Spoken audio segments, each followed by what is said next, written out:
Hello everyone. Today I'm going to be working on some UI for Crossfire. And off stream I kind of was working on a mock-up here in Photoshop. So this is what I'm planning on making the UI look like. I'm already pretty far along with getting most of this implemented, but yeah, this is what I'm working on. It's the new campaign selection screen for my campaign mode, my roguelike campaign. I'm swapping out all of the old icons, which used to just be text-based, or all of the buttons with icons that used to just be text-based. I'm also making the colors match the best completed difficulty for each of the campaigns. And then when you click on them, they kind of shine and glow to show which ones are currently selected. So that's the mock-up. And then if I jump to the game, I kind of already have something implemented here, but I can give it a run, and then we can see, I think, where I left it last, the glow was just always showing, so that might look a little glitchy. But if I launch it, yeah. So you can mouse over them and they animate and lift up. They're obviously all glowing and they shouldn't be. So this is one of the first things I'll fix. And I don't have icons for all the different buttons yet, so I need to go ahead and make all those different icons. That's my main goal for today, is to just make all the different icons. Most of them are just kind of taking the icons that I had from the items that they're based on.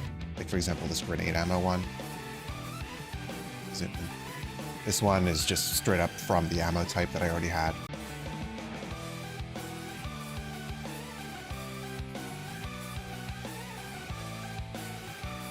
Wait, is it working? Let me see.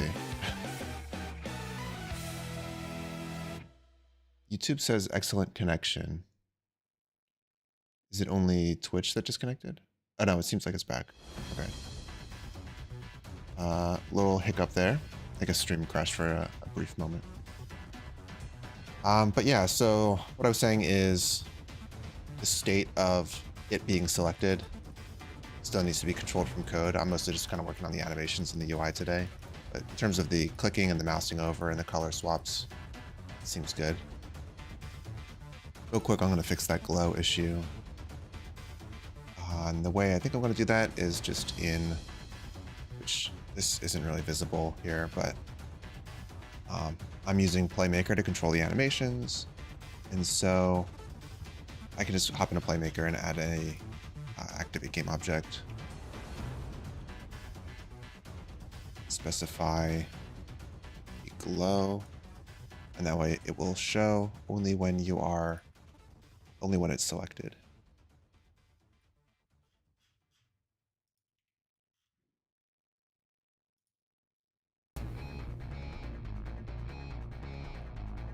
So now if I run that, we should see the glow is no longer constantly showing for every icon.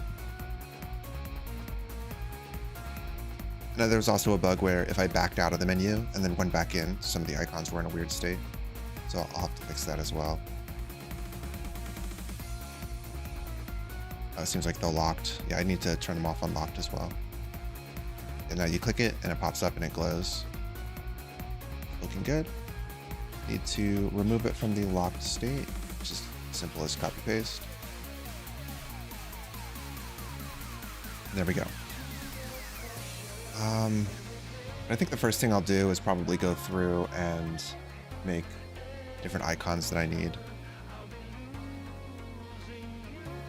I do have an unlock button that I haven't tested, which unlocks all the different icons on the screen, so I can take a look at which ones I still need. Kind of go through that list, but I have not tested this unlock, as I thought. Doesn't work because I haven't tested it. So let's see. I want to make a new icon for this default origin story one. The big head is cut off here, the chibi one. So I can reposition those. I guess I can do that one first because I already have that one open. And for this, I have this little border here, which shows me the bounds.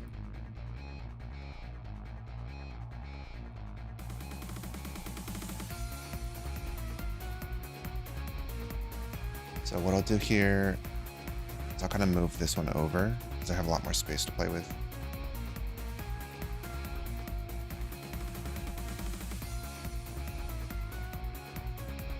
that.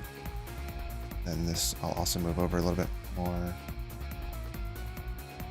Maybe I'll scale it up and bigger.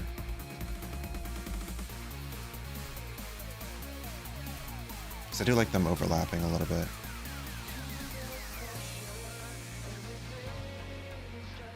Even though they don't have to be. I think it just looks a little nicer. And I can go back to the bigger head.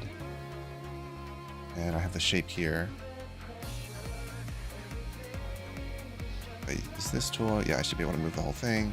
This is a subtraction, so subtracting from the front shape allows me to make this little cutout pattern.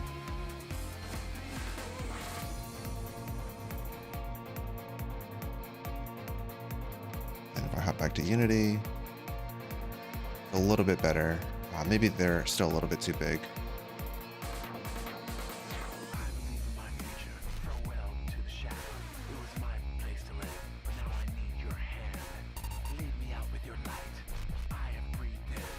Yeah, so that's looking better now. It's centered a little bit nicer. Could move them a little left.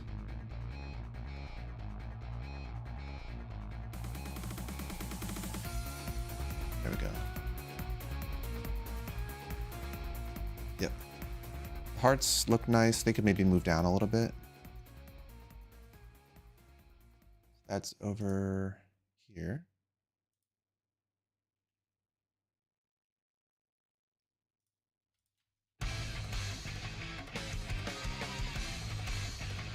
Like that. Yeah, a little bit nicer. I think this one's fine. I think the bottom might cut it off a little bit. But honestly, cutting off the bottom of the ball, it doesn't really matter. Okay, next up we have extra movement. So all critters have increased movement range. So what I'll do is I'll actually find one of these challenge button icons. Just challenge icon. I'll grab the heart one. I'll just duplicate that. Rename it to movement. Open that up in Photoshop. There we go. And let's find a movement related icon that I already have so we can pull that in. So I know I already have the speed boots. Grab those. Let's see, I have speed aura and I have the boots. I'll start with the boots.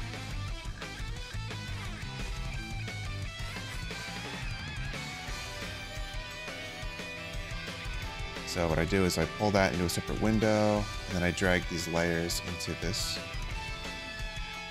and you can join it back.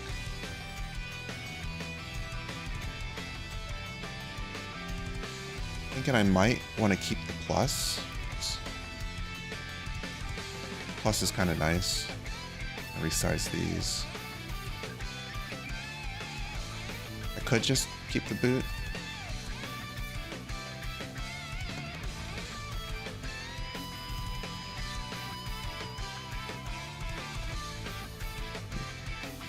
Oh, sure.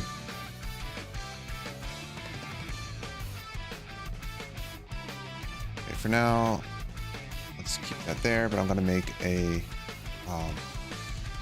new guide down the middle. I think it's 512. Yeah, just to help me censor it a little bit better.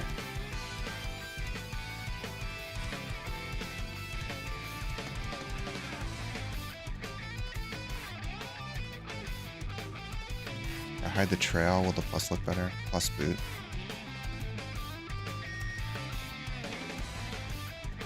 Yeah, I'm not really liking the plus as much. The trail was fine.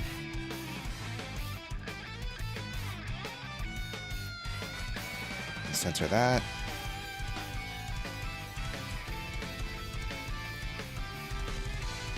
We can move it down a little bit more.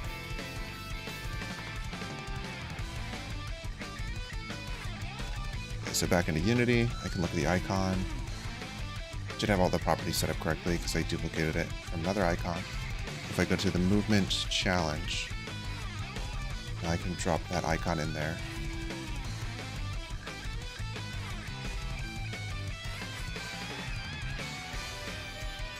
Say I don't change the icon when I call that function. Oh, I do. Okay. Yep, so then there it is. It's not bad.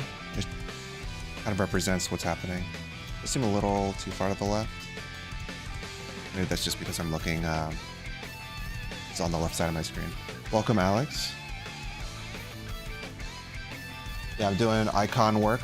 I replaced all the text on the different buttons with icons, so now I just have to go through and make icons for all the different challenges that I have. If you have any ideas for icons for the different challenges, I'm open to them. Some of them are very self-explanatory, like rock, paper, scissors will probably just have the rock, paper, scissors symbol. Grenade ammo, the one that gives everybody grenade ammo, will just use the grenade ammo symbol. Movement, probably just the movement symbol. But yeah, like shields up, what does that look like? The burning, probably just the fire icon. These weapons are probably just the weapon icons, but we do a little something else. Something you'd be able to help with. I mean, I appreciate it. I'm kind of right now just still in the mode of doing everything myself, but ideas, definitely I appreciate the ideas.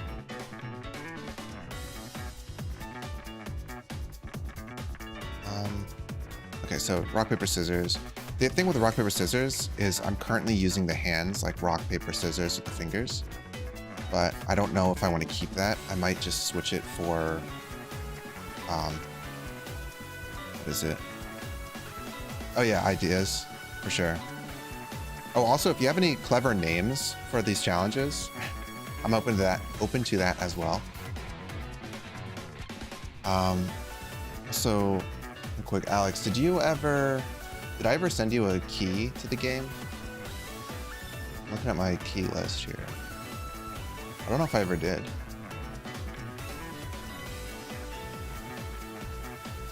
Do you want a key to the game? I'll send it to you right now.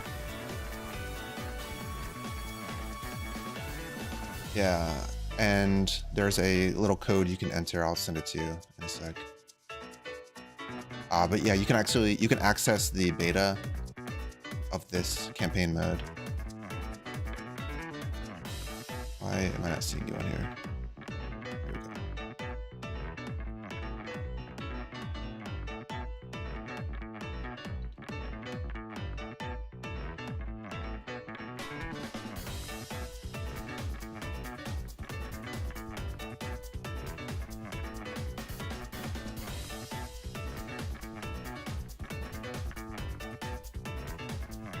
Yeah, so if you ever want to check it out, no pressure. And with that, you could see what all the different challenges are, give it like any feedback you might have. But yeah, going through these lists, like even names for fun ideas, like the chicken challenge that makes all of the units burn. I just called it like fried chicken. So little jokes and puns, alliteration like grenades galore. But there's some here that I'm not super happy with. Critter Crossing, because they're like chibi. They look like Animal Crossing characters, but I feel like that's a little too like referencey. I don't really like references as much. So I was thinking of changing that one. Distance Runners is a horrible name. I would prefer a better name there. The weapon only ones are kind of, they could get fancier names.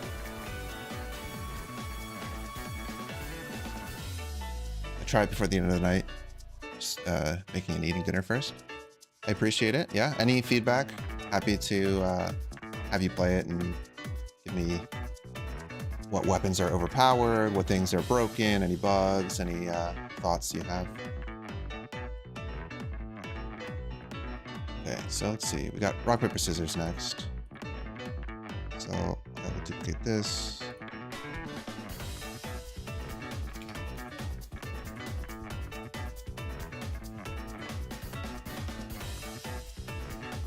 Gun only is insane. Yeah, I mean, I guess if we had a name for like that one, we'd also need a name for all the other blank only, like floppy gun only.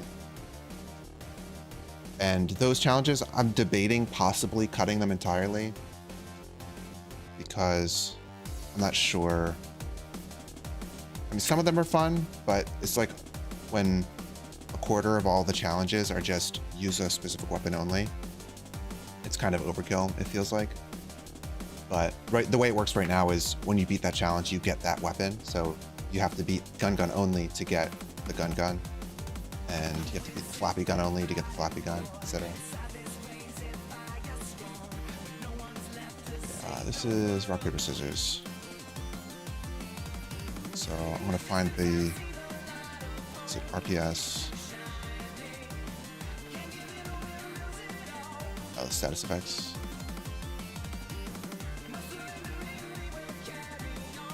Okay, they're just under status effect icons. Yeah, I kind of had placeholders. So I guess I could fill it in with a placeholder, or I could kind of make these icons now. I kind of just grab these hand symbols off of image search. I don't even know if I'm allowed to really use those. They were kind of just stand-ins. The alternative would be to make like a rock icon, a paper icon, and a scissors icon. Also, while I'm looking at this, these two icons are very out of date. They're using the old bullet. They're also not even vectorized. I feel like I made I made one for that. Pull up float ammo.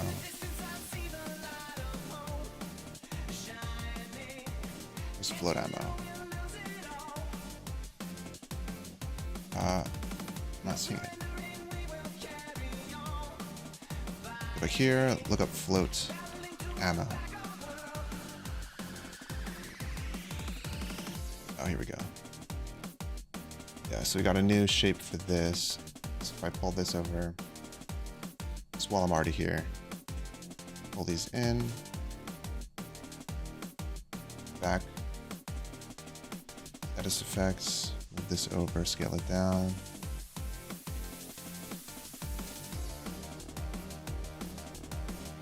Changed it a bunch so it doesn't line up exactly. Pretty close. That's good enough.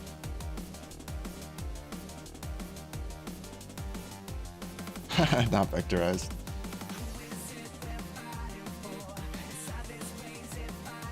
Oh, that icon's just three hands, yeah. Yeah, the icon will probably, I mean, if I use hands, it'll just be the three hands. If I switch it to actual rock, actual paper, and actual scissors, then it would, would use those instead.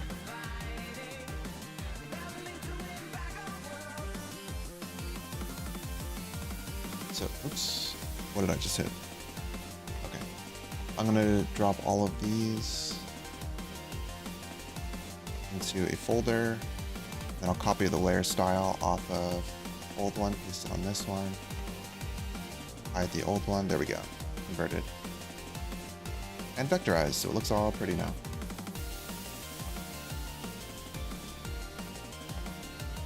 And I can delete the old one. I guess I'll do the other one for this, or do the same thing for this heavy ammo one. So, item icons, we have heavy somewhere.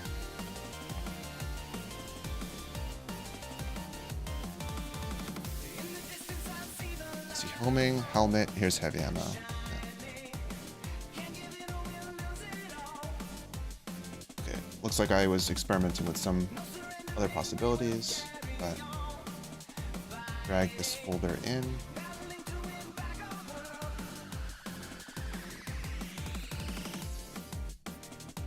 Just to clean up some of these tabs, I can get rid of some.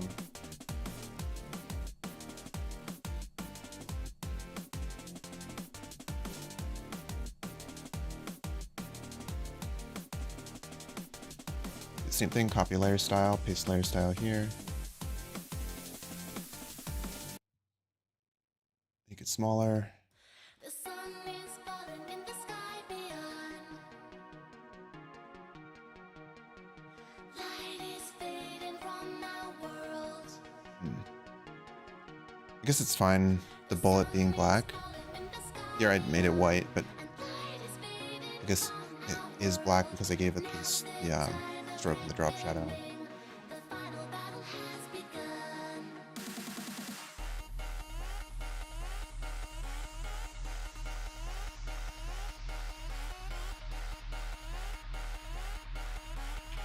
Like that's good enough. Hide the old one.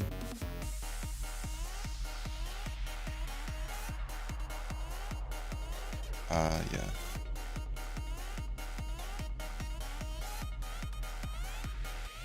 Not sure how I feel about the transparency on that. But I'm not sure what else to do about it.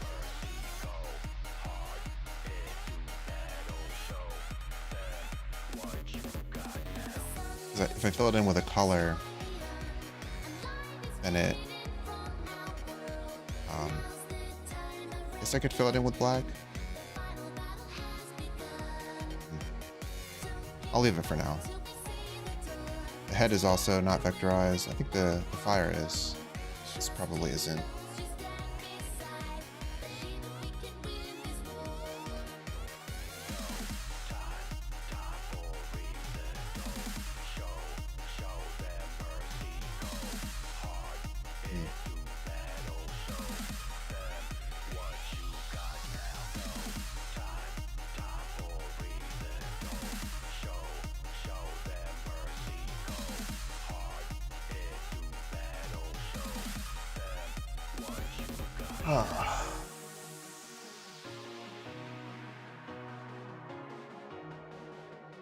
Yep. So if you're just joining, right now I'm building, I'm making icons for this campaign menu select screen.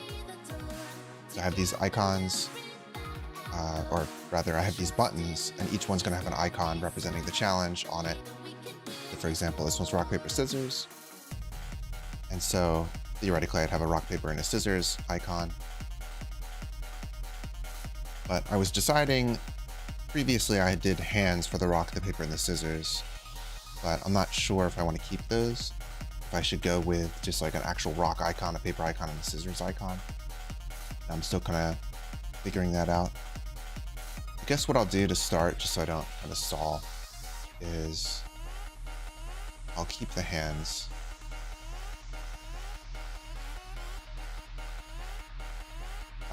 And I'll swap it out later if I don't want to. I'll drag these in.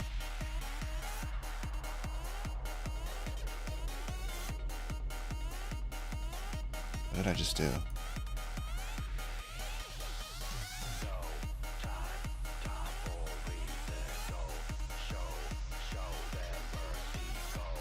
Did I somehow apply? Oops. Yeah, I don't know what I just did there, but somehow applied the layer without actually dragging the layers over. Let's try that again.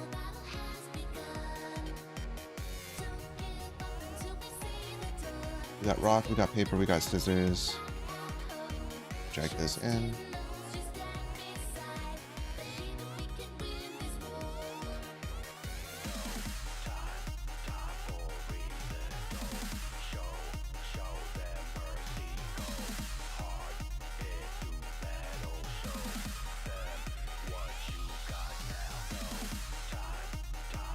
Zoom in a little bit. Probably go in order. So rock, and then paper, and scissors.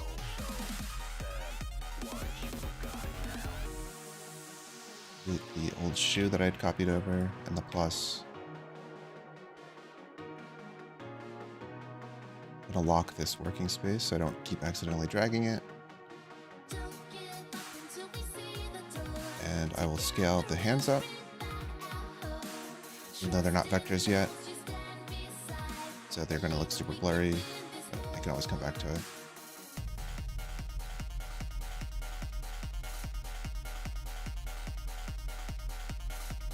I'll even kind of rotate these a little bit.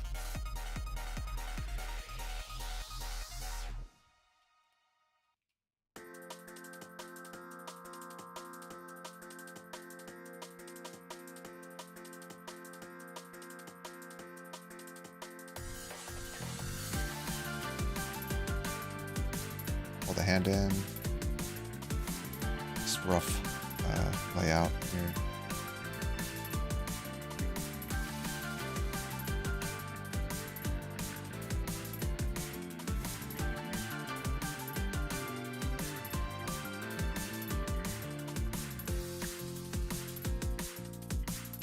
This one's going to be a little bit messed up just because it has that outline on it.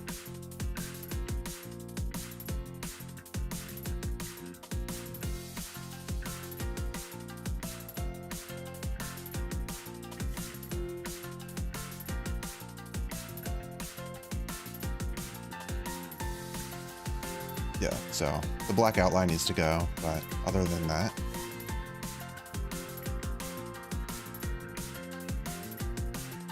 it could, that maybe.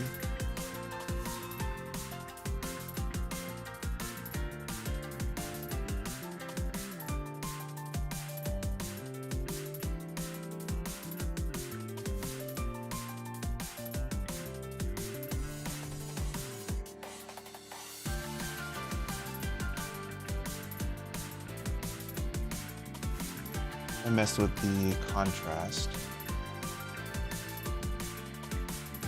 But I'd have to do it for each layer individually. Kind of annoying. Just for a placeholder art asset, maybe not worth it.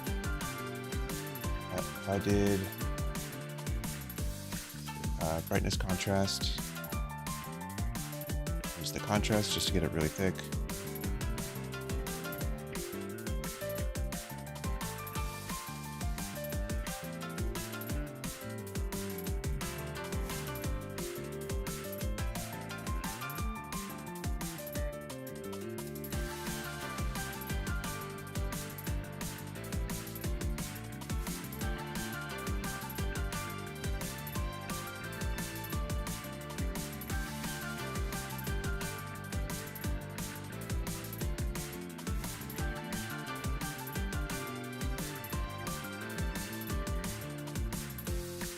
So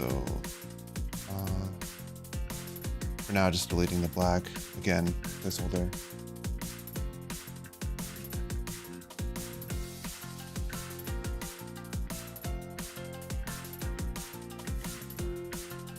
That looks a little bit better. If I wanted to keep these hands, I'd probably just go through, well, I'd have to go through and vectorize them. Or I might swap them out for different icons later. But pretty cool. Hey, welcome, Jeff. Making icons for all the different buttons.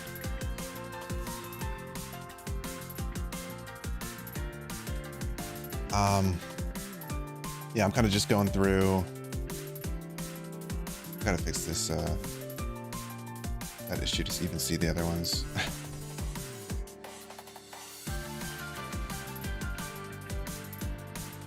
I added a little animation so the buttons kind of move when you mouse over them, and then when you click on them, they become shiny. But previously, they were all text-based. Oh, thank you. Like the mouse over? Yeah, and then when you click down, it pops up, so it goes high. I didn't fix it so that you can have multiple selected right now, so you can kind of just click on them all and they're all selected. But it's going to be when you have the joystick and you move, like press right on the joystick or whatever, this will be the selected one. You can clearly see it selected. And then if they press the arrow key or moved over with the joystick, this one would go back down and then this one would pop up. So you should always be able to clearly see which one is currently highlighted.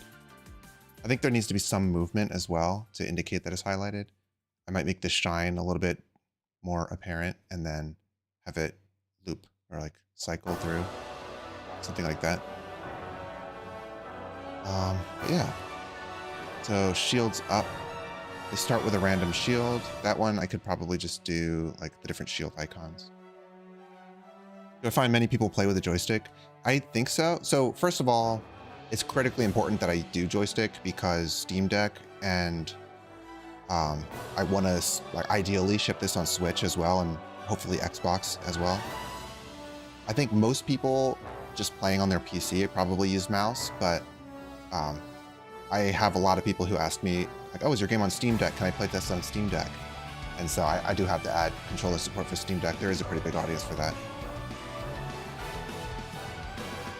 Okay, so if I pull up this sprite, we're doing shields up now, so I can duplicate this and do shields.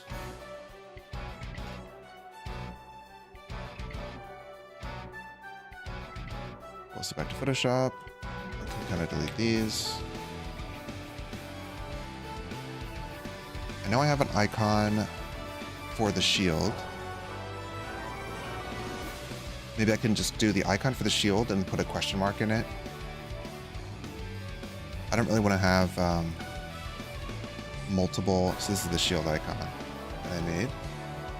I don't want to have like all the different shields, like the shield umbrella and orbital,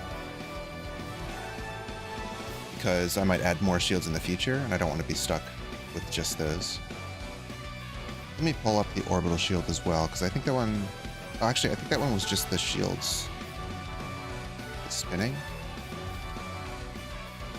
I think it was just 3 smaller shields.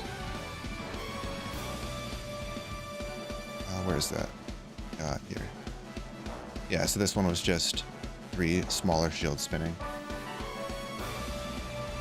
Thank you, thank you. Hopefully, I mean, if you're there on Wednesday at the meetup, I'm going to be making a PowerPoint and showing off my progress. And hopefully demoing it again afterwards for playtest feedback. Let's see. This centered, I'll make a guide. So, new guide, 512 vertical. So,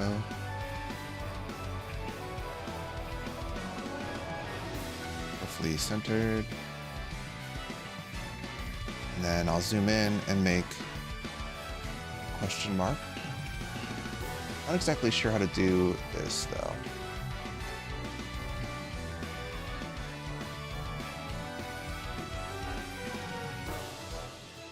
How do I convert like a question mark into a path? I can't just make it black. I need it to be a shape.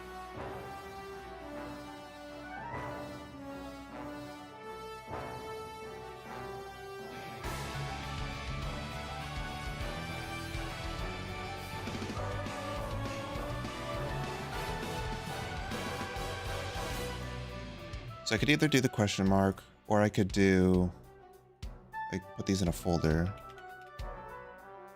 I could do multiple shields.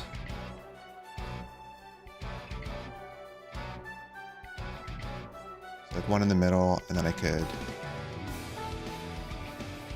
have some more on the side.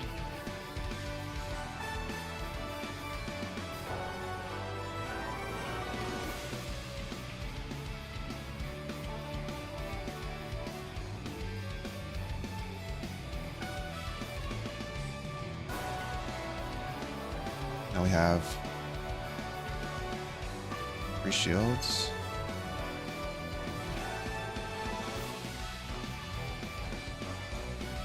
And these shields on the side.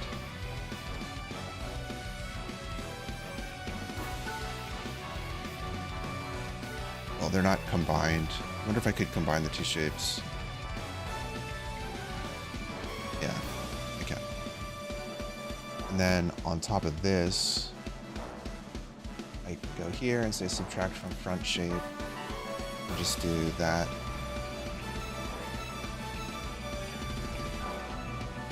This.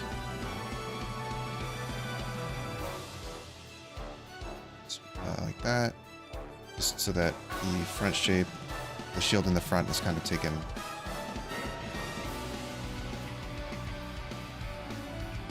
It's kind of messed up. Just like overlapping, or not just overlapping, but cutting out the space for it. Something like that.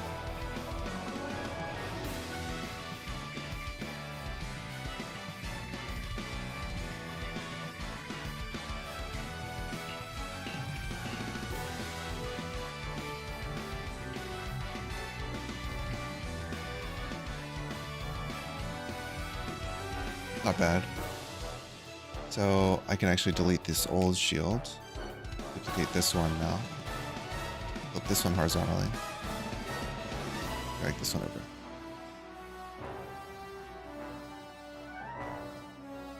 Okay, 3 shields. Could still have the question mark, but I don't know how to convert text into a path, if that's even possible. So I could maybe switch this to color tube. I kind of like color tube. I like their question mark a little bit better.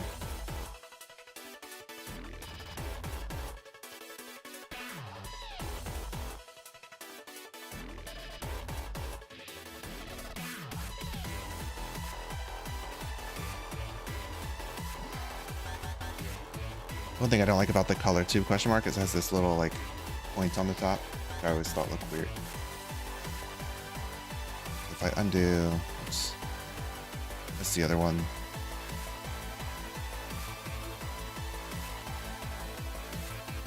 I do kind of like this one. It's kind of growing on me. Okay, how do I convert a text string into a path? If that's even possible. Okay, right click. Create work path. Oh, okay. And if I go to the pen tool,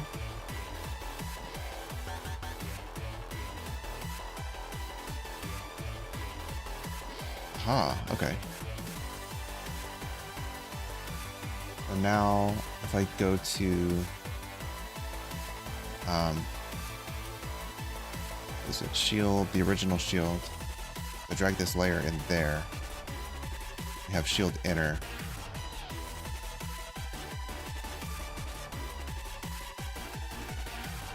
Oh, convert to shape.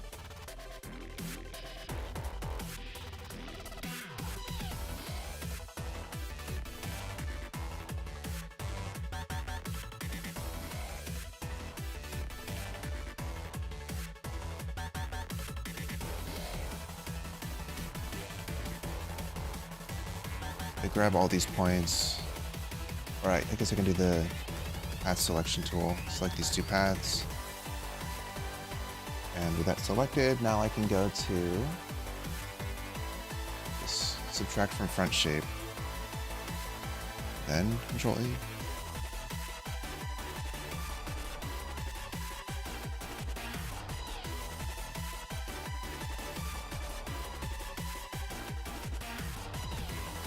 Okay. I think that's correct.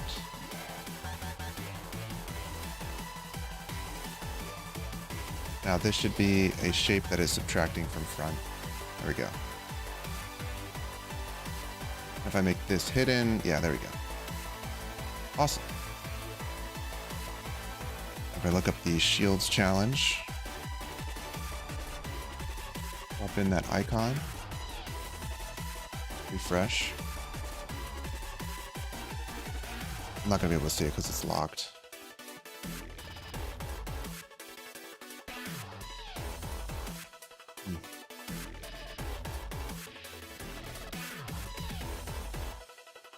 I guess what I can do is temporarily, I don't want to remove, so my cheat unlock doesn't show me, for some reason it's not actually showing me the icons.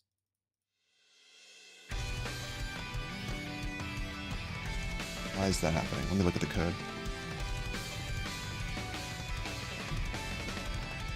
So the code is checking if the challenge is unlocked when it's initializing. We have a set locked function call.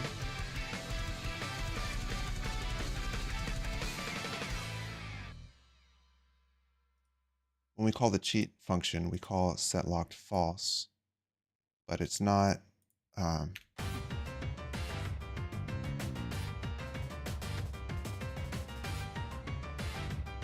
think I need to move these. That's what it is.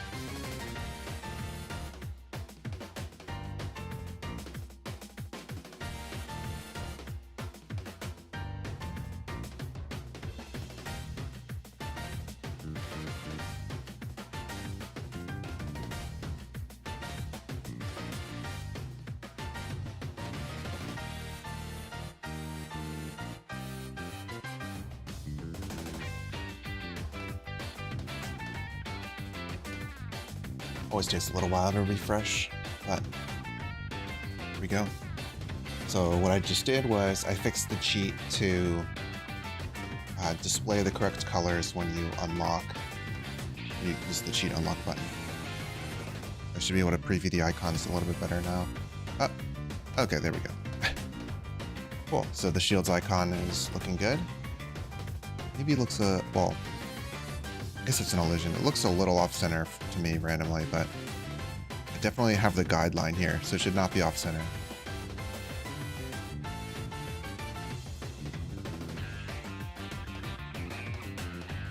Oh, and using the cheat also sets these. That's funny.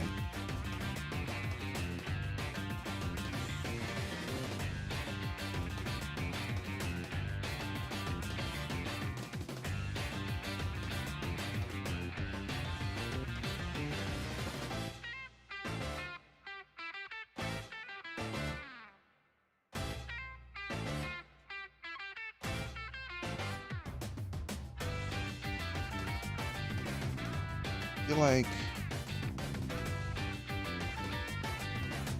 set locked. Whatever. Don't care as much right now.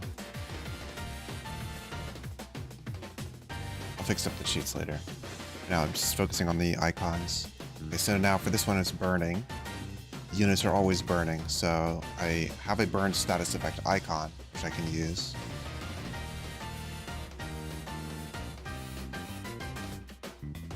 So I will go here. I'll duplicate. Let's not duplicate the shields one because now I have the guide in there, so that'll be nice. So duplicate the shields, rename it burning.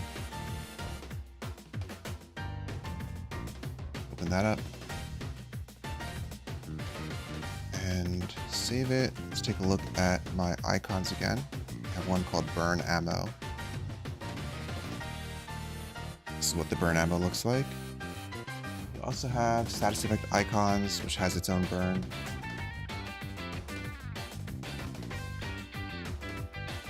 They should be the same icon.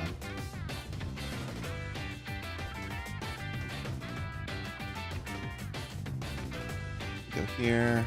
Yeah, that's the fire. So I don't need the bullet. I can just drag this over.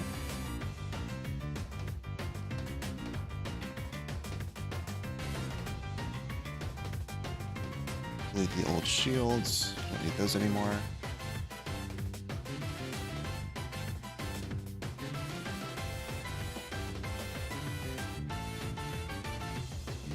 The path selection tool. Delete this square I don't need anymore.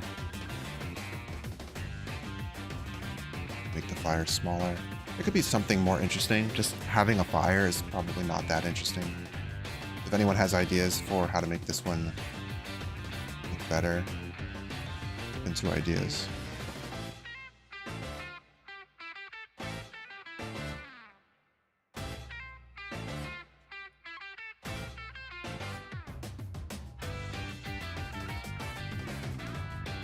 Oh, I didn't hook it up. So burn challenge.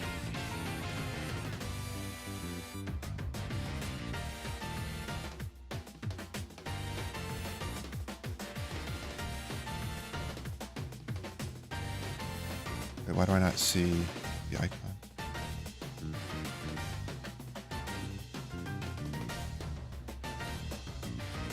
Wait, where'd it go?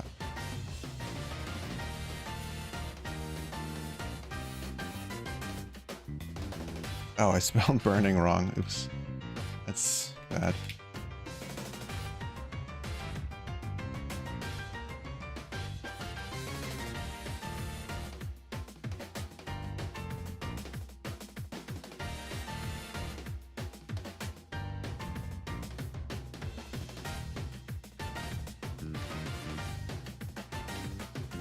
Click back, go back in, unlock. Yeah, there it is. It's just a little fire. Not as interesting. It could probably be something fancier. Even if it's like 3 fires or maybe some flames behind. So like one in the middle and then some flames behind or something.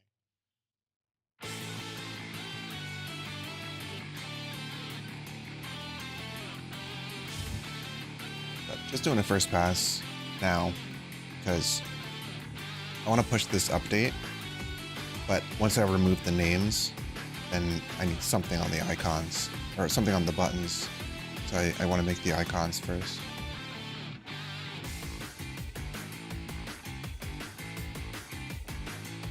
That's the other thing is I actually don't have an icon for the gun yet. I never made one. It's the only item. I think it's literally the last item that I haven't made an icon for. From the original PvP set. Let me pull it up.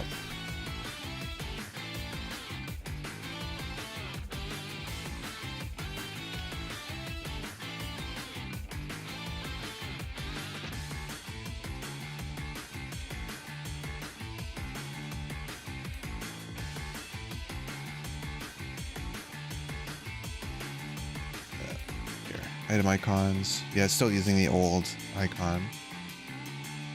Which, I guess I could just open it up. It was a pistol. It's just a pistol with a pistol on the end. Which I guess is fine. I was hoping to maybe make something a little bit more creative.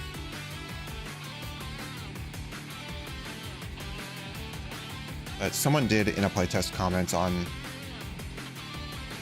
the gun and said that was funny. So maybe it's good enough as it is. I drew some sketches of other ways to possibly make the gun more interesting, but I didn't really like it very much. But maybe I will stick with that.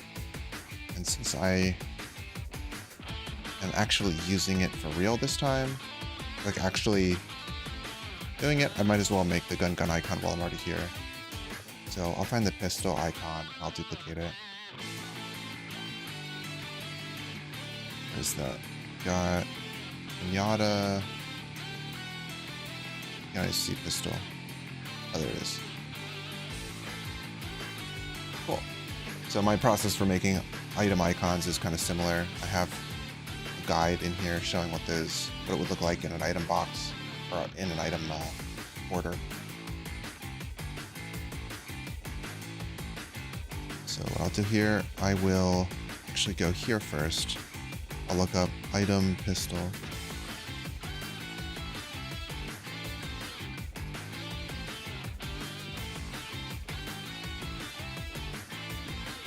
Yeah, this one. I'll dupe it. And rename this one gun.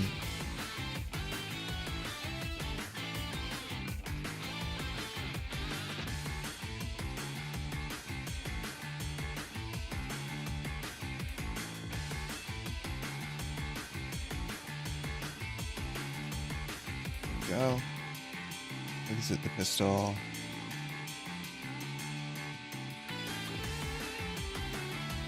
Show that. Delete this old one.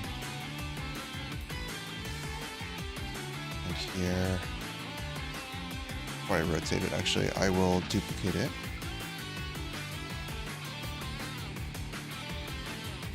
This one's smaller.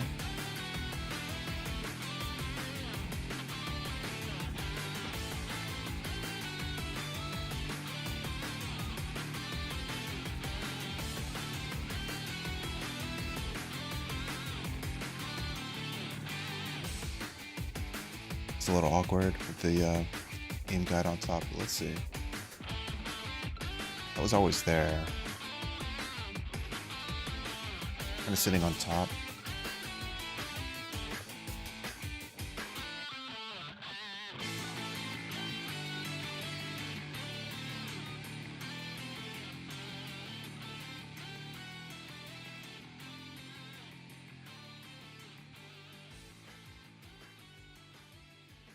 What would it look like if it was over more here?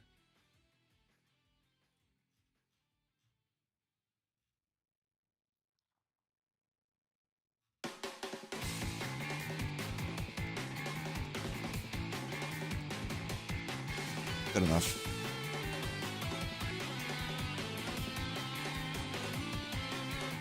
I'll rotate it, make it bigger so it fits better in the space. Something like that.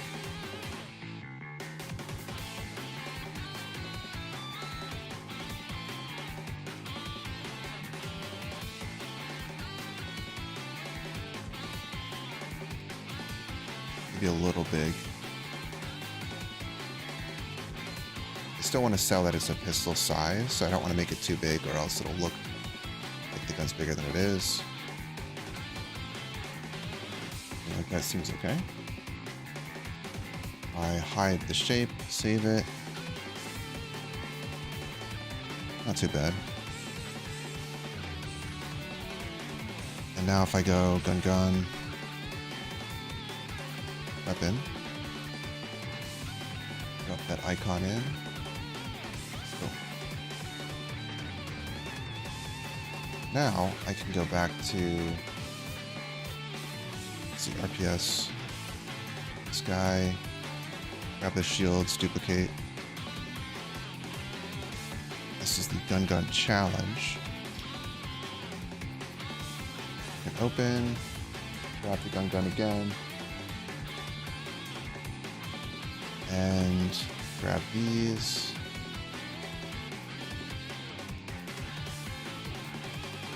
Go here, drop this. Here we go. Now I can rotate these back to be more straight so that they're fill that space better. Probably still need to shrink it.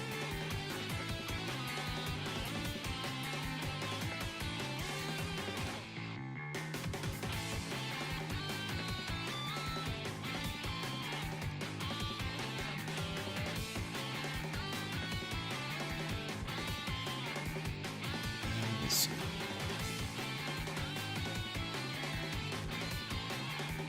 Delete the old shields. Okay.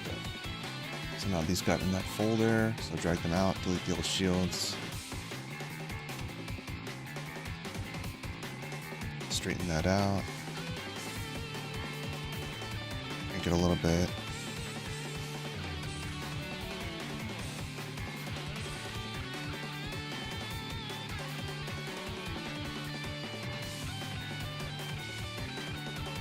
Kind of centered mostly.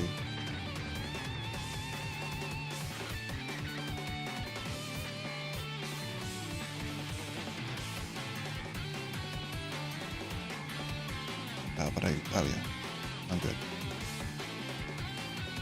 That should be there.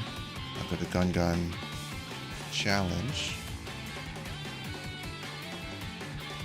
Pop that icon in, back out, save. Of the campaign, there it is. Cool. And then I guess more of the same for Flappy, Rocket Punch, and Mortar. I don't know why I just stopped the game.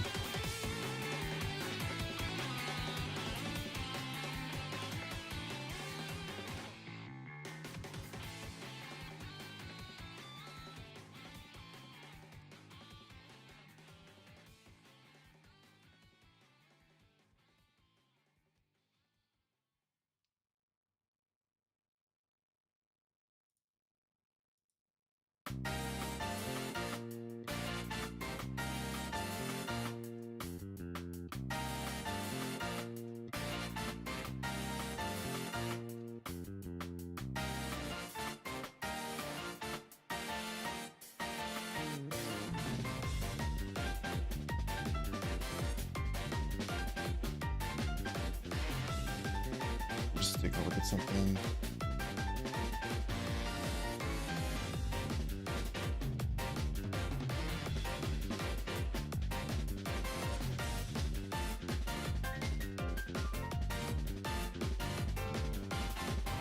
Okay, back to here, unlock.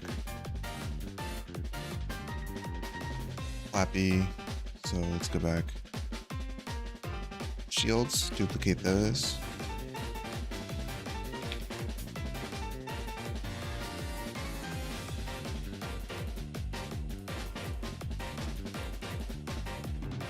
I can exit out of some of these old pads.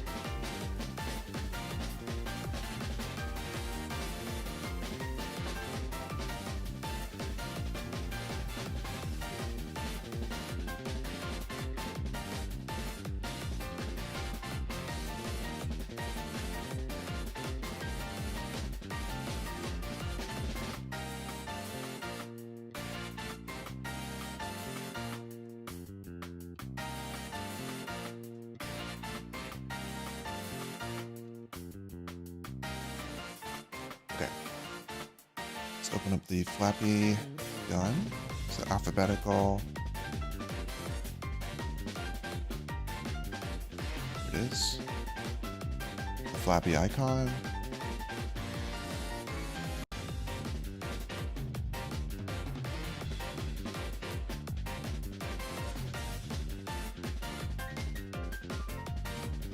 Oh. Grabbing the wrong thing. Drop that in there. Exit out of the flappy icon, don't need it.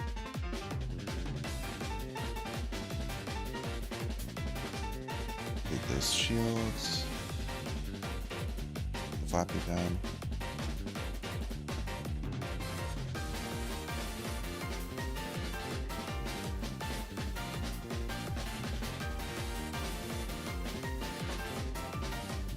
Roughly centered. Here we go.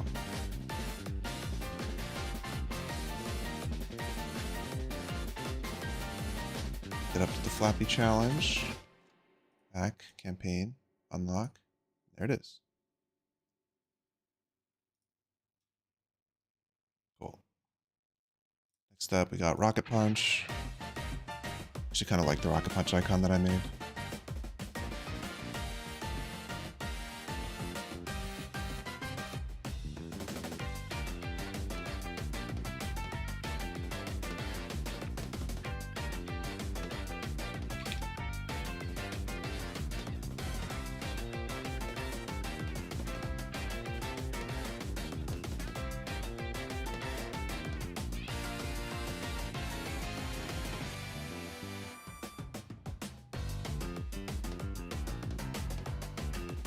So here's the Rocket Punch.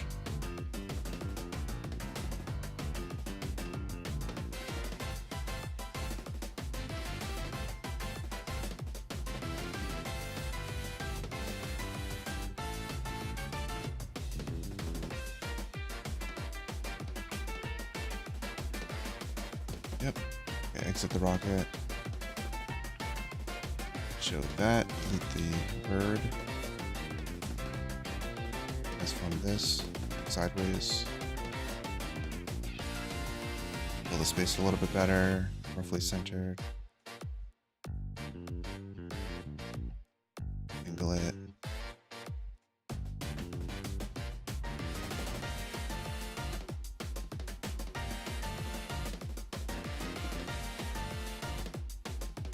Try to center it mostly vertically, but then account for some space for the flutter.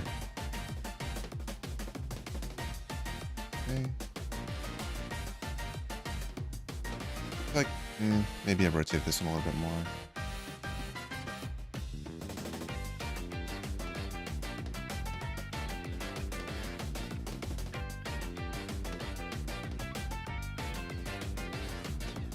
Like that.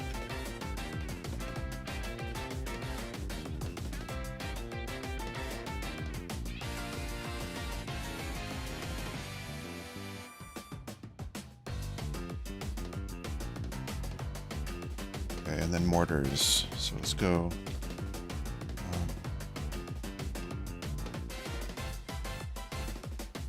That icon. Get that again. This is mortar only. Open that up. Find the mortar icon.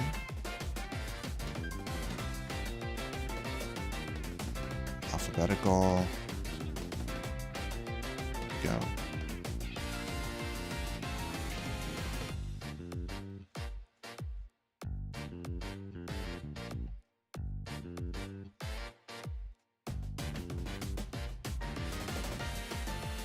Is this one?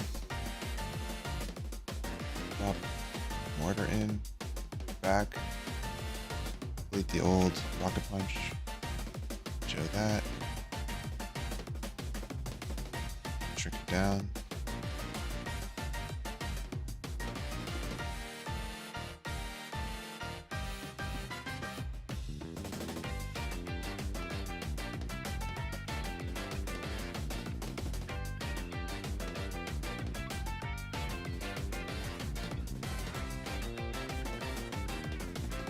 Seems decent.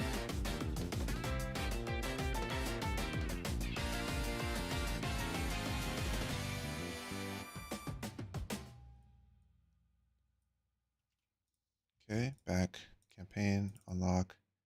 There it is. Okay, just the final row now.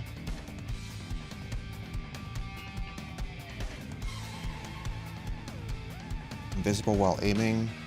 I do have the invisible icon.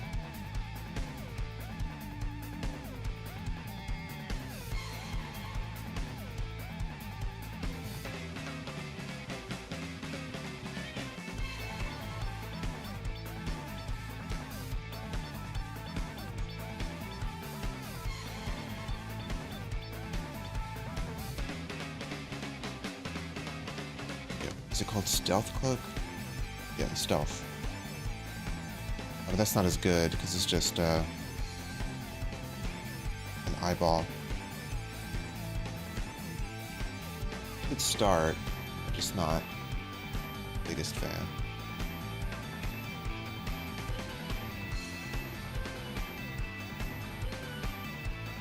I think I could probably do better. Maybe like a ghost icon.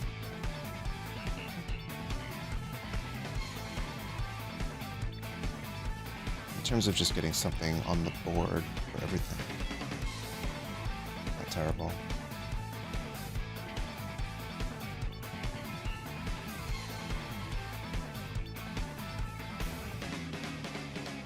A little big. Shrink it down.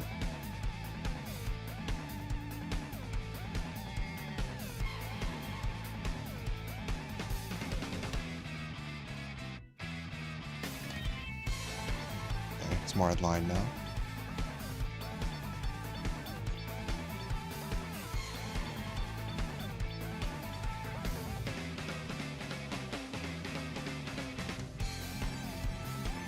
Yeah, since the current name is Ghost Hunter, it would be nice to have a little ghost icon or something.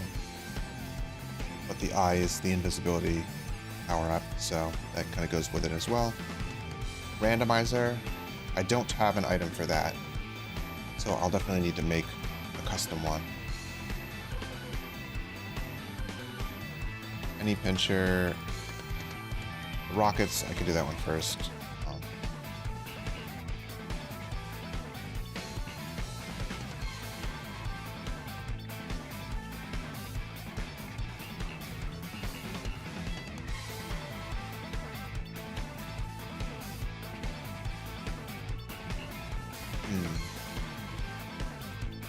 I'll start with a rocket one. I'm not sure I'm going to keep the rocket element of it. Right now it's low health and also you have rockets. I haven't really play tested it much. I might swap it for a different weapon later. That's why I've been calling it the Glass Cannon Challenge. But to start, I can put in a rocket. Actually, what I'm going to do is delete that. And I'll start from this, from the hearts. Because I kind of want to have like a minus heart for the glass cannon part.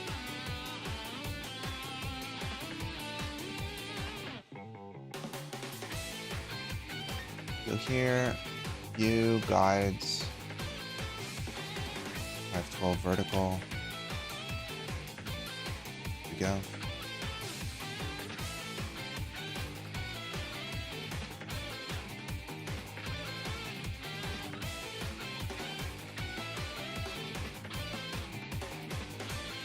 I want to turn the plus. Oh, are they somehow combined?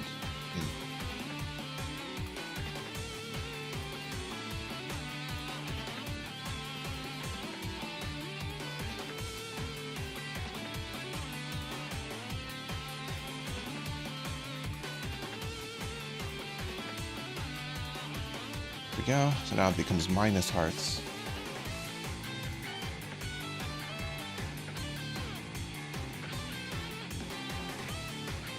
Got minus hearts, and then I'll pull up the rocket, see if I can somehow squeeze the rocket in there as well.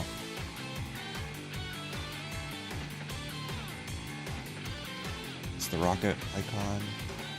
It's a rather complex shape.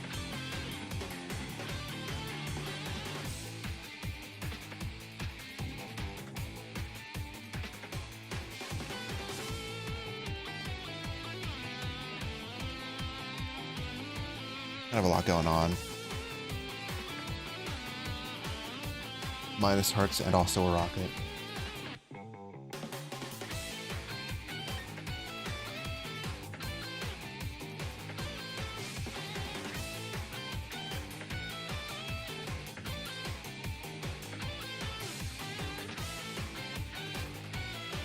The rocket. See, I don't want it to look like rocket minus hearts, like an equation.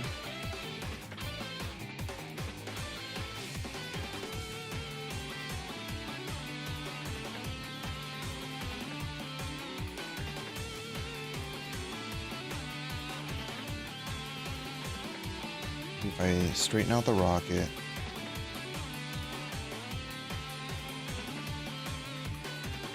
put that along the top.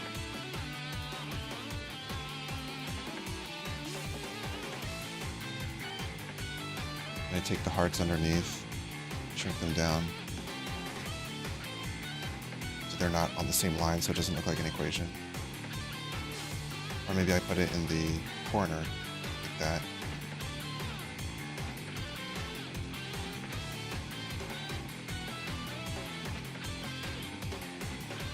Move the rocket down more, something like that maybe.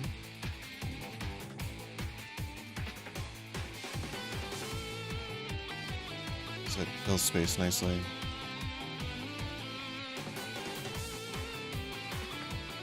A little busy, but take a look.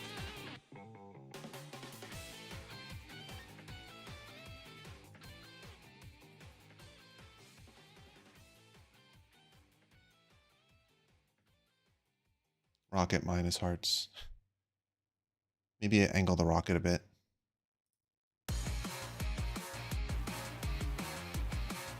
The rocket in a folder too.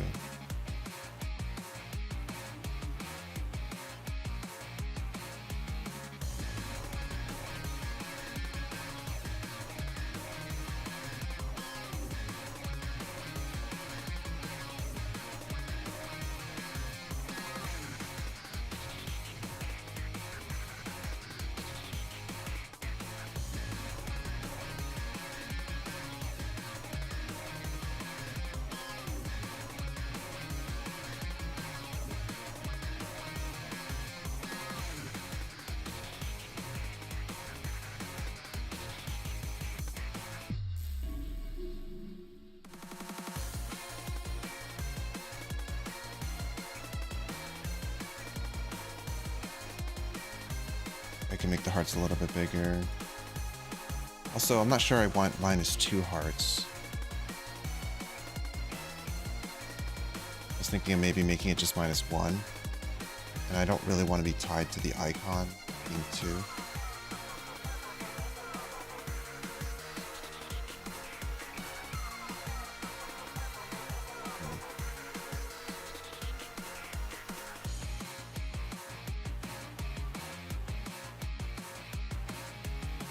I actually kind of like it the way it was before.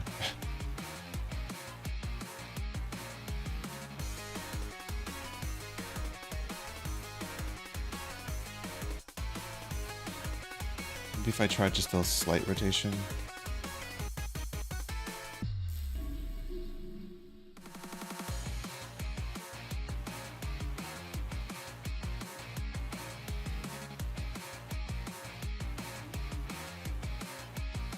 To break up the homogeny of it.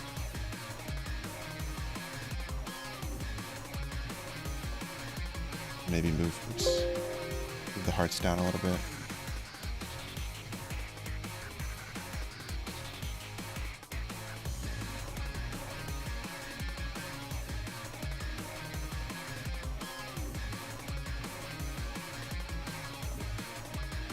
So keep jumping. Slightly better. It is weird that it's a little too far to the left rocket.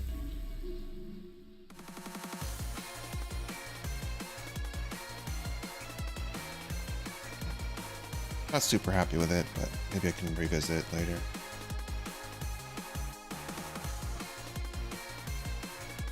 I think I might cut that challenge anyway. It's one of the ones I'm not as confident in.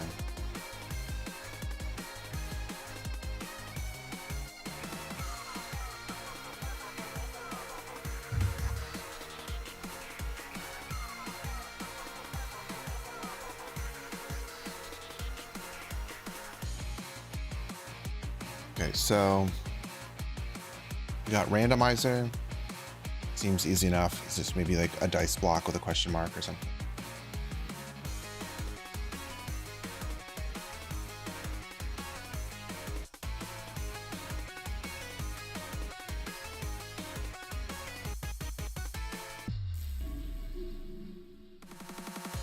Or just dice. Got a picture of dice. Or an icon, a sprite of dice. The penny pincher. I could maybe use the piggy bank.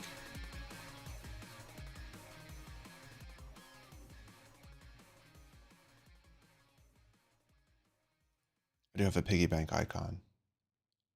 Or I could just have like a stack of coins. That one might be better.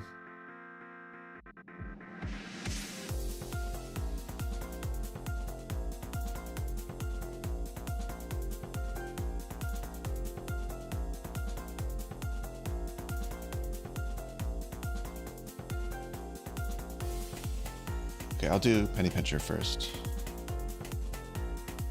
I will duplicate just any random one.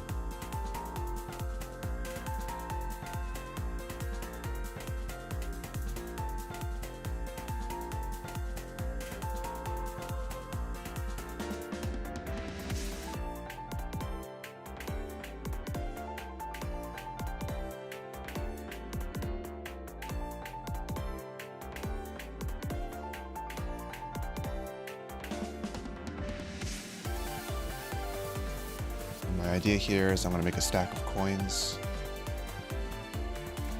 A couple stacks of coins. I don't know why it's black. Okay.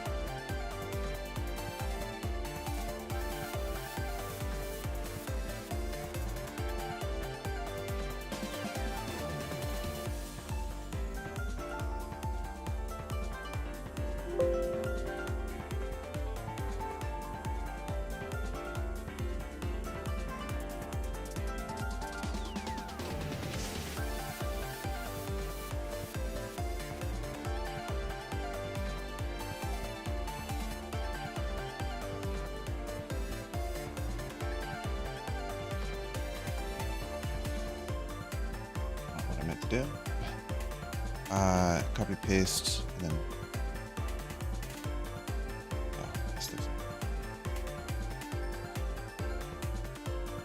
what I want is path selection. So I do that, copy paste, drag down. We'll do a rectangle tool, combine shapes, like so. So that the side lines up.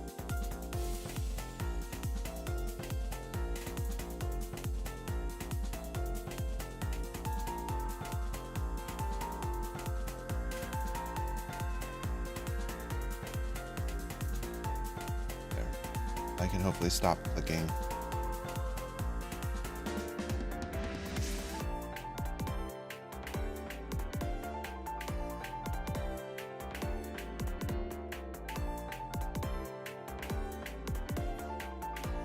How does that happen?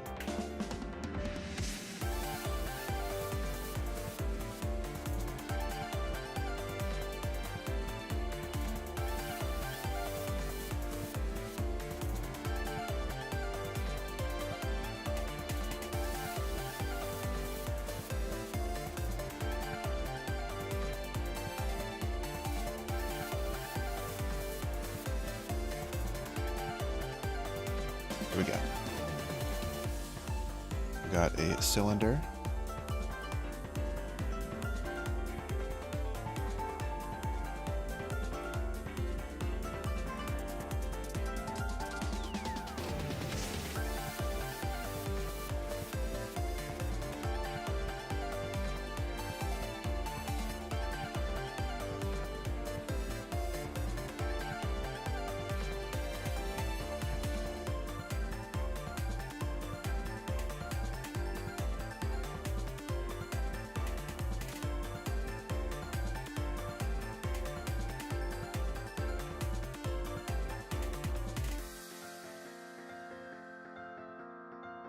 So what I'm trying to do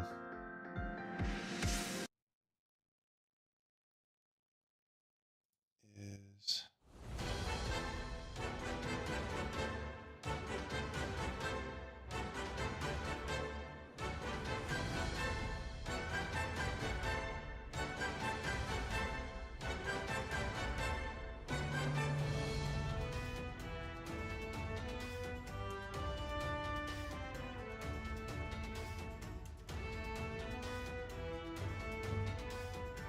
it doesn't look very good. What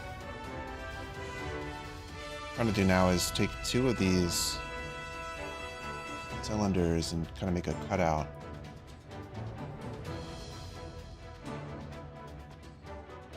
Like this.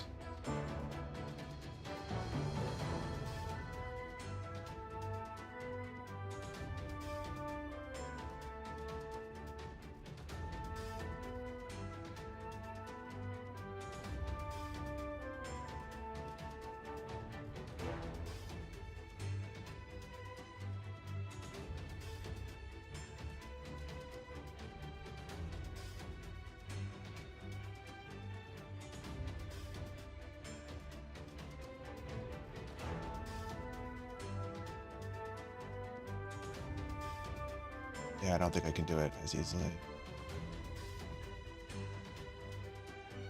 Like I just need to make the shape itself.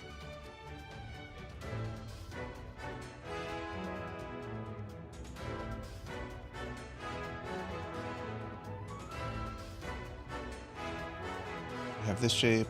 I want to essentially this part straight up to here.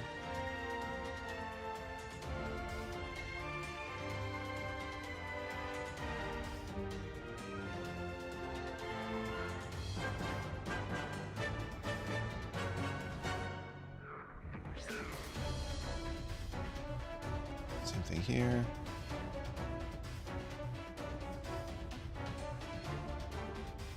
This, go down.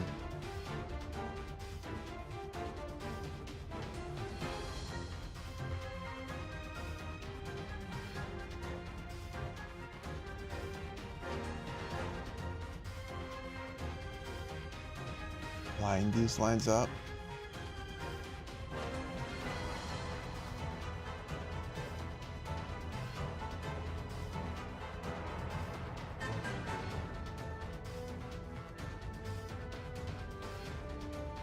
So it doesn't be perfect. That's fine. Okay. Let's delete this other pad. Don't need this one anymore. And going back here, say subtract from front shape. There we go. Now we have a little intersection. Welcome, Cody. Making icons for the game. If you haven't seen, if you just got here. I swapped out the buttons on the menu. They used to have text on them, if you remember. But now I'm making icons for all of them instead. So I'm just going through and replacing them all with cool icons. I've cut a bunch of challenges since the last time you played, and I've added a bunch of new ones as well. But I don't think I've pushed any of it, so you wouldn't have access. But yeah, there's some, basically I've been working based off of your feedback and other people's feedback, and making some cool new content.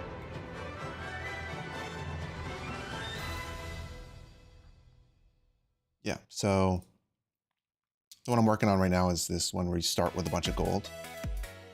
And so what I'm doing is I'm trying to make a something that looks like a stack of coins, basically.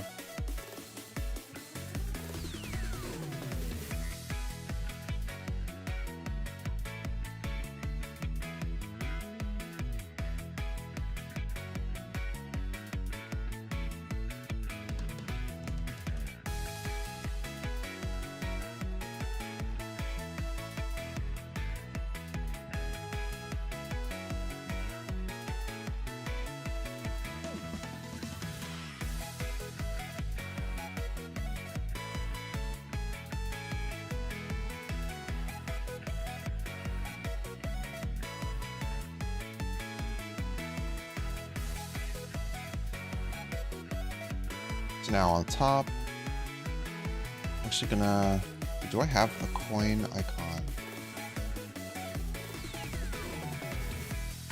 Let's see, coin. That's kind of its own thing. I'm kind of making something like this. Just a couple stacks of coins and some coins laying on the ground. But where do I have, is it gold? No.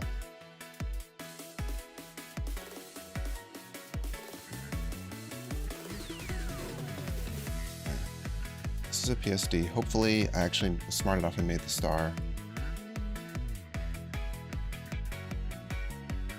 It's not.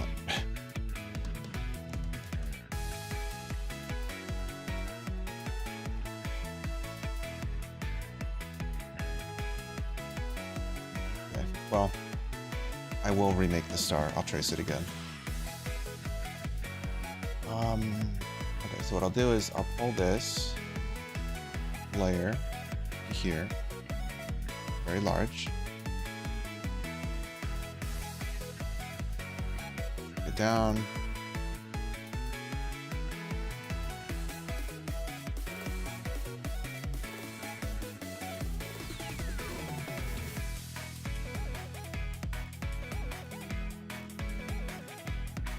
It's not really gonna look good.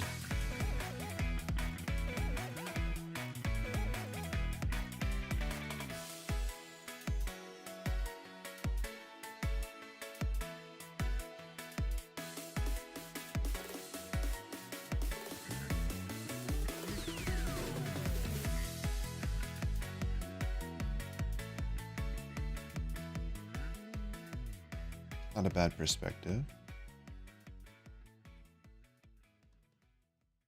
Okay, obviously that looks horrible, but it's just for creating vector art.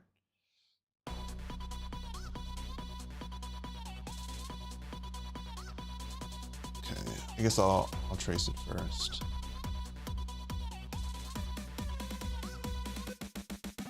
I'll make a new layer just in case.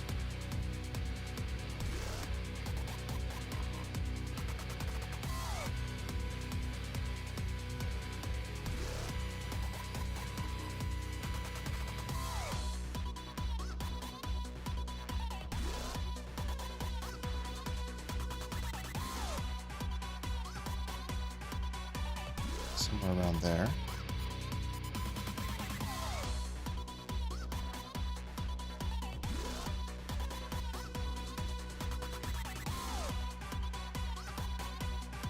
So that is a star with a perspective.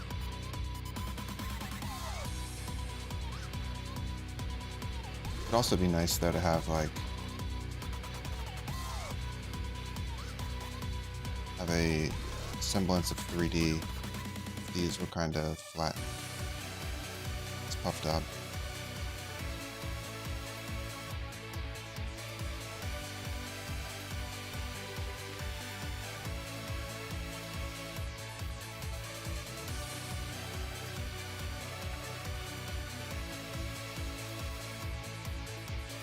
That doesn't look as good. I'll start with this and maybe change it later.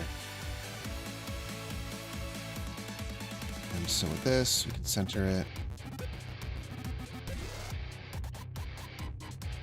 We could scale it as well if needed.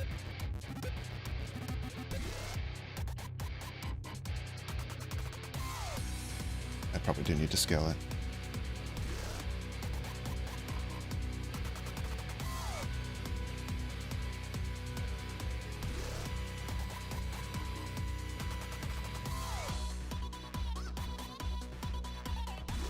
Like that. So if this is white, maybe the other part can be black.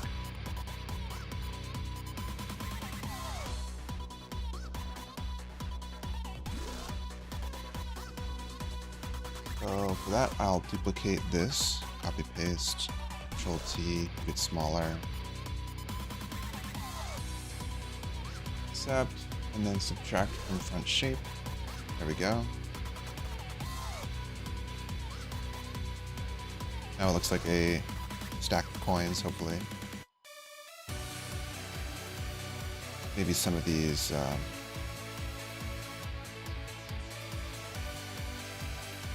These rings can move up. Yeah.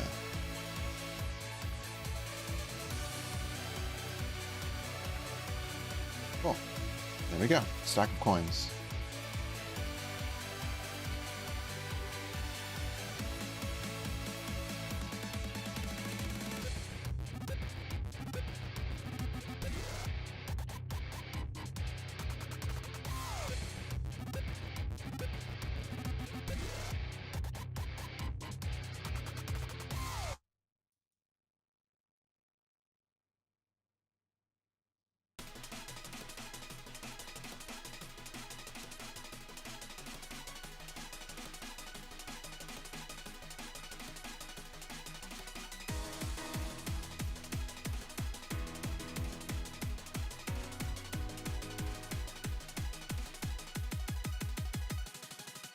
Moonlight all around, shadows on the ground.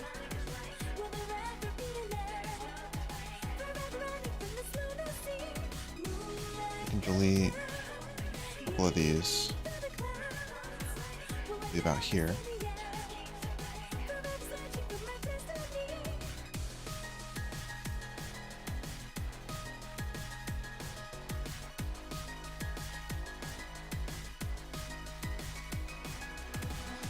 Up there. And then maybe I'll move the whole stack up.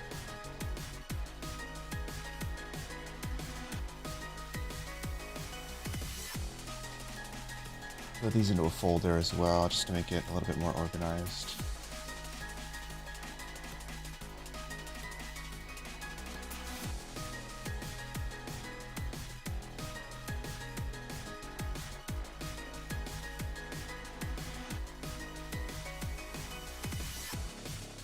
Battlefield, illuminated. Where we'll be when it's over. Can you see? A little bit of perspective. And I see that there's a little glitch here, so I'm gonna fix this. All around, shadows on the ground. Will there ever be an end? Oh, I don't remember. Right? Why did that get pulled up? Moonlight coming down, beaming through the clouds. Will I never see the end? Forever searching for my destiny.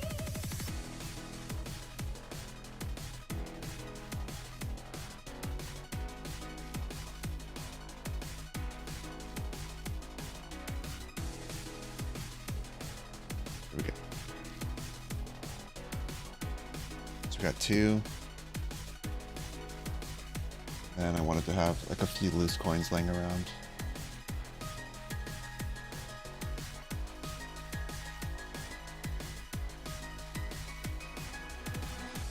Got stack 3 over here.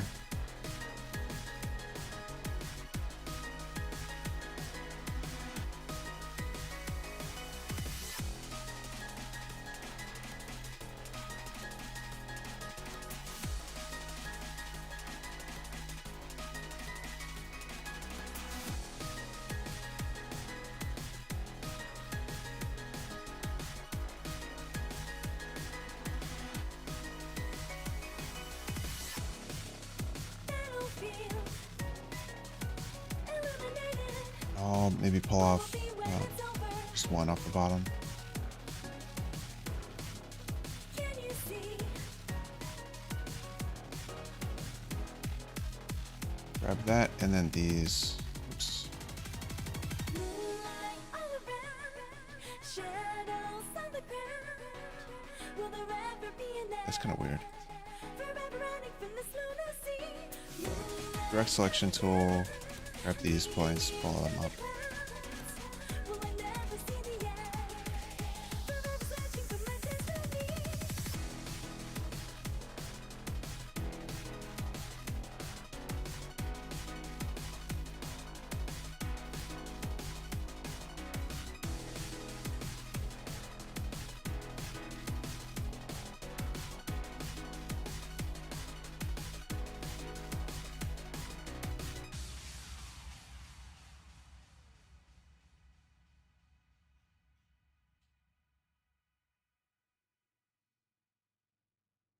Oh, I want to have one coin like on its side leaned up against the stack.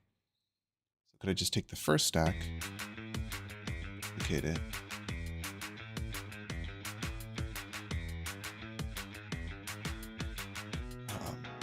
move it over, cut it down to just one coin. Seems like it'd be tough. Deleting all these.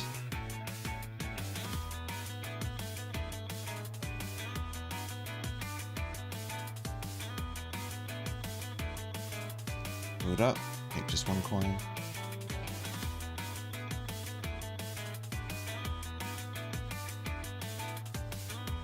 Yeah, I guess it's not gonna work because I would need the cylinders to be taller.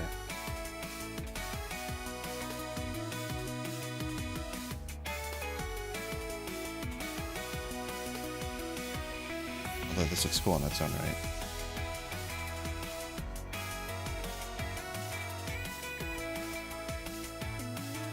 I was thinking of doing something like that.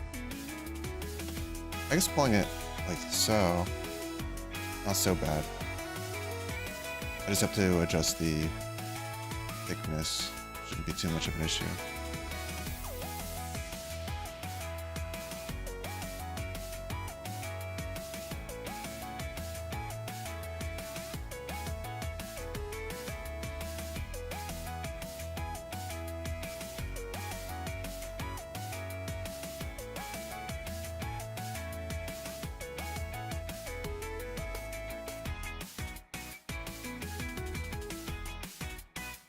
These, and then also, oops,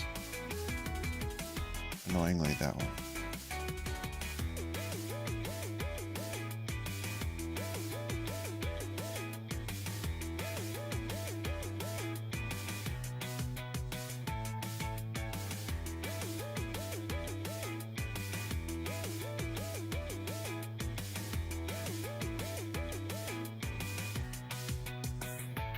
Cool. But it's hollow in the middle, so it kind of shines through. If I leave it like that, it should be fine.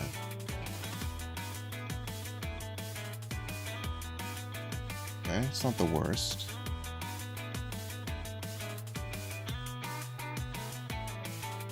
Just trying to do a little asymmetrical thing. It actually kind of looks better when it's just symmetrical. It would be nice if some of these stars were rotated, so they're not all facing the exact same. But it is a little tough to rotate. I can't just rotate in any angle.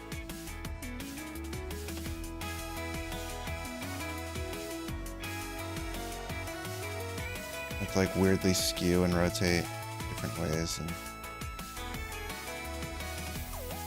it just messes it up. So I think I'll just leave it for now. Okay, there we go. Stacks of coins.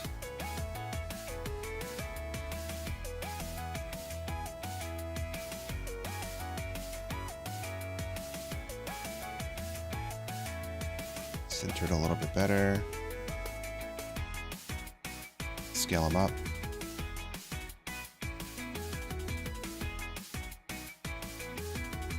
Something like that, maybe. Hide the background, save, refresh, bold challenge, put that in there, back here, there we go. This look a little bit weird zoomed out.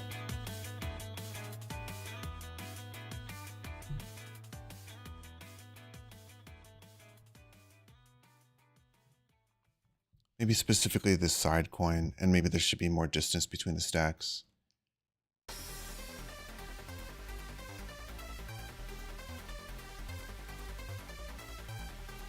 little bit more distance. If this, so stack 3 here. I went in here and I added a new shape and said exclude. Oops, not it. This subtracts from front shape. like that.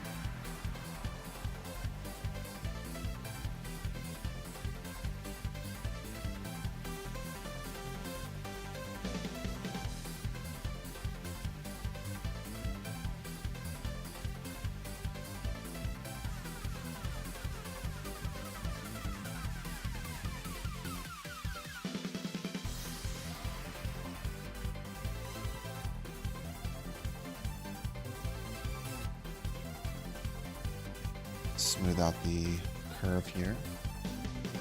Something like that. That lean looks nicer. Yeah, that coin looks a lot nicer. But I think maybe a little bit more space between them.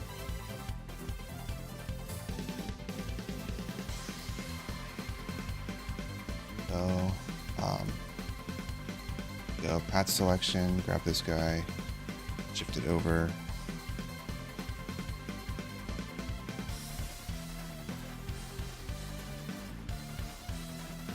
Pull this vertex up.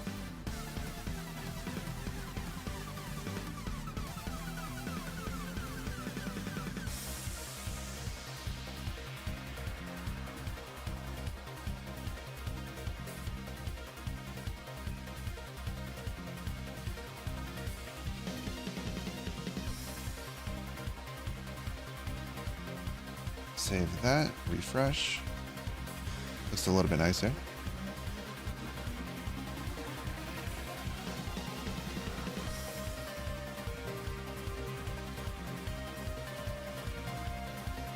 Okay, and then randomizer is the last one. So for that, I want to use a dice block or something.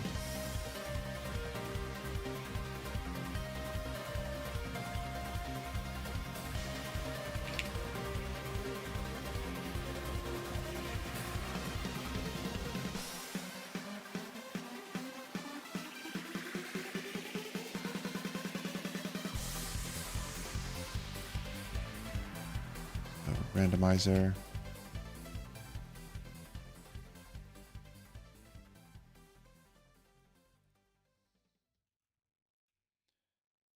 Obviously, you can delete all these old coins. Don't need them anymore.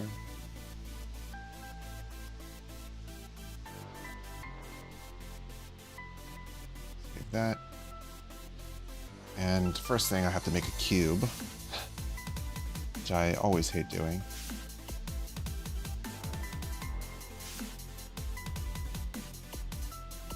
Wonder if I can just start tracing a cube instead.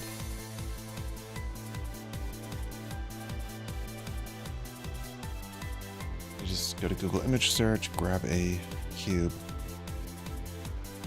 icon. Something I can just trace to get started, so I don't actually have to do it perfectly.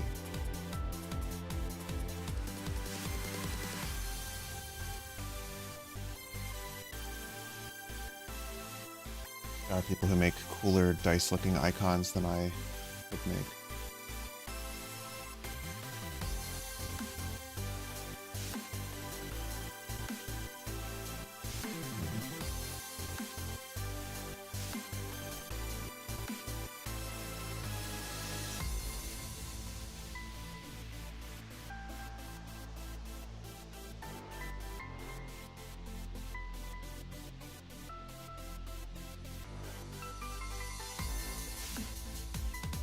I think I want 2 dice. So if I can just get 1 cube, I can rotate the other ones. So I'm just going to grab a reference image.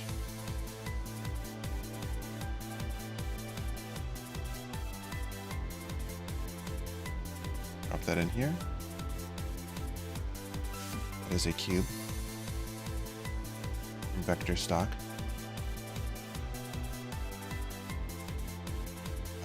Yeah, I'll just delete that. Delete all this. Or not that.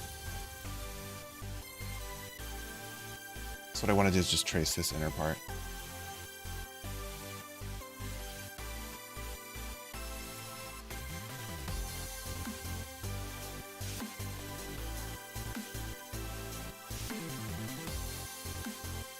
You know, the easiest is probably just click in the corners.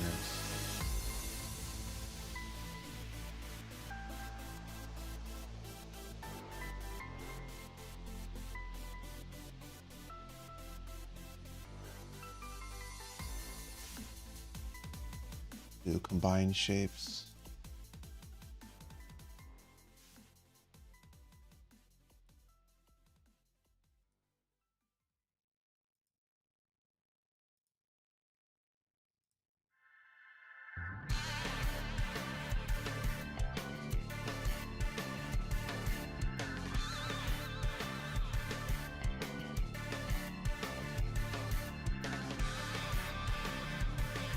And we have a cube, however, I think it looks a little weird because the corners don't line up.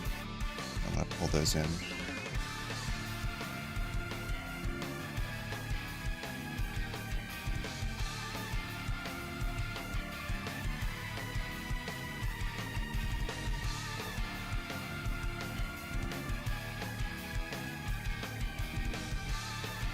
Cool, now we have a cube.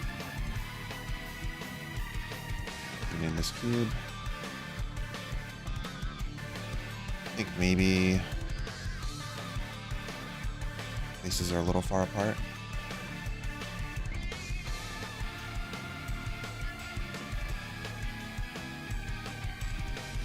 Maybe not. Definitely too small though. As I scale it, it might start to look. Okay, so why is it not all of the size? There we go.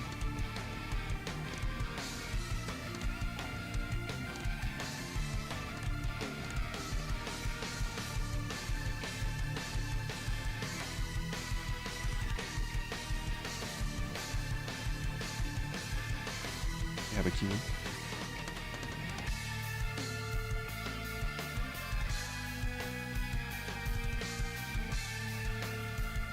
We'll duplicate that cube.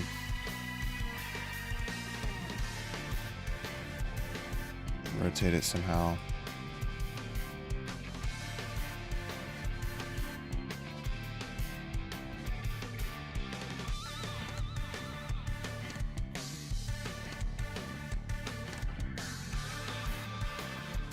Am I winning? I'm making some icons. Thanks for stopping by. Yeah, I'm doing a, I'm making icons for my campaign mode. And so I have a bunch of different campaigns you can choose, and you can click on them and they give details. Each one has a different gimmick associated with it. And today I started with basically none of them. Now I've been going for almost 2 hours, so I did almost all of them. The last one I'm doing here is this randomizer run cube. And so, or cube, but it's a cube right now. I'm making it into little dice blocks because your critters get randomized loadouts between every match. So yeah, it's going well. It's, as you can see, I've done a lot of icons today. A lot of them are mostly just copying items that I already had and very efficiently making the icons. But yeah, thanks for stopping by. Thanks for checking out the game. Jumping back over to Photoshop. I'm gonna find a way to rotate these dice to make it look kind of visually interesting. They were layered on top. Obviously, there's the one in the front would be cropping off the back one. Is going into it or away from it? Would it look better?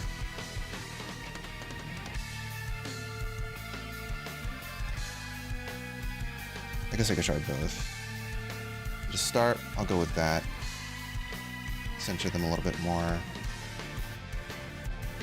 And then the front cube, I can subtract from front shape. So grab this tool.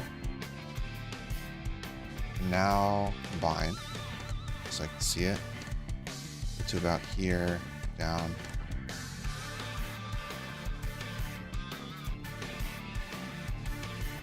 Then subtract. Oh, but I didn't have it selected. Select that. Now we say subtract. There we go.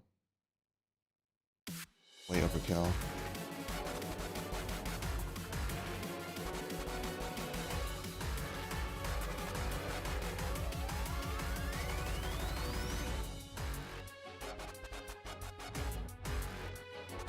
Oh wait, yeah, I did it backwards. I'm supposed to have put it on the other shape. So the cube in the back is the one that's getting cropped out. Okay, so now we do combine up here, down, in. We'll select that path, we'll subtract from front, and there we go.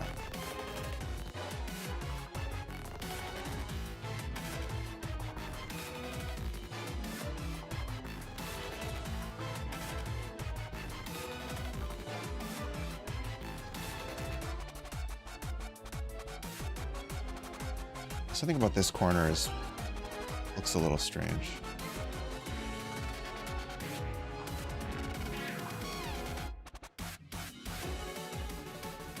Pull that in. I think this one also needs to be pulled up.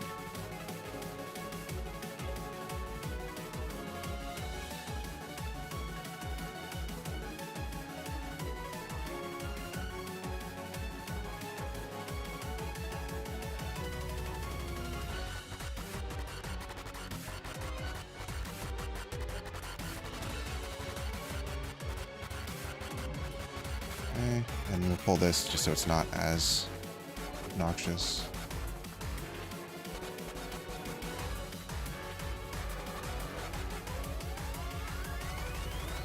Something about it looks a little off. This other cube.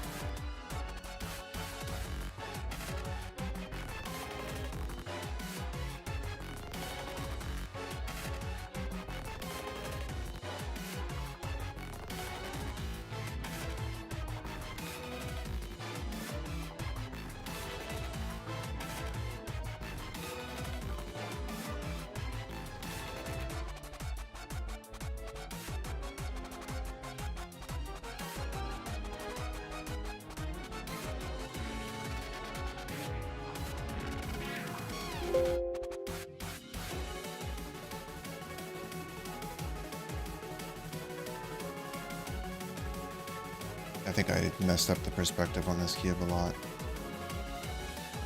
Moving this corner around. I'm trying to like blur my eyes and look and see what it would be like, but without a reference, I'm kind of just guessing.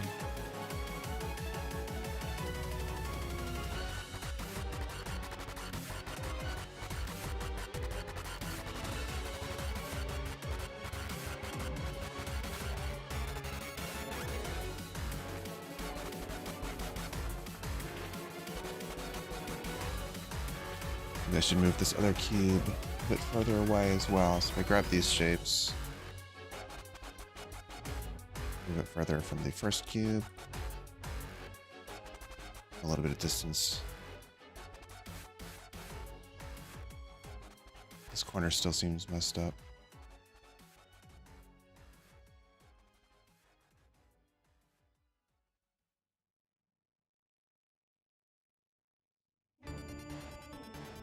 I guess, yeah.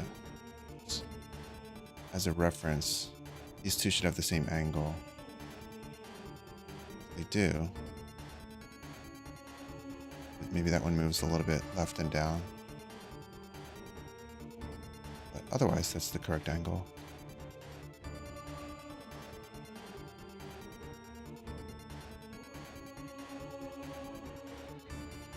Oh, and then on the bottom,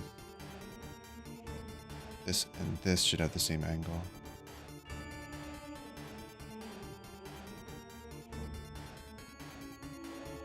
Used to seem like this should move up.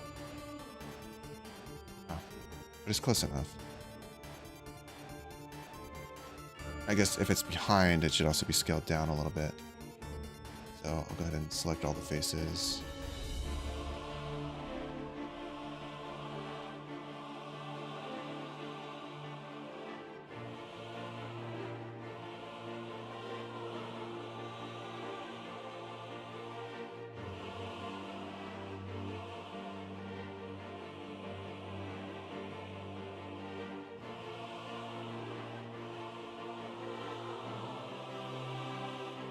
Somewhere there.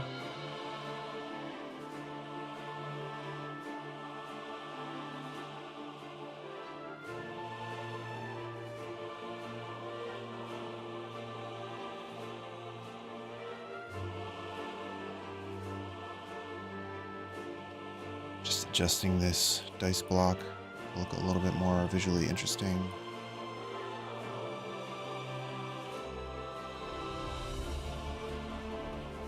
So it feels just something off about it. I'm not sure what. I can't quite put my finger on it.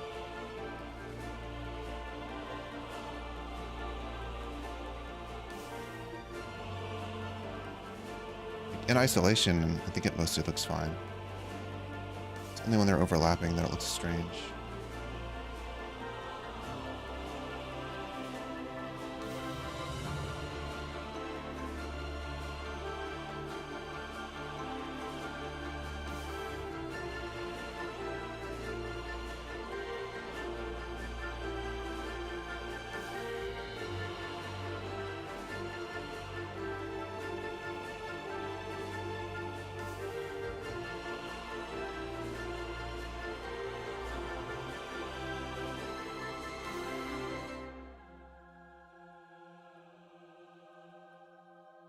I think maybe I need a different perspective of cube.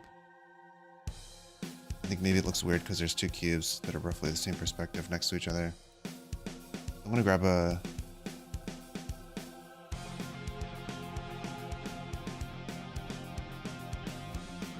different cube image.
Here. Copy this, paste it here. Grab an alternate cube perspective.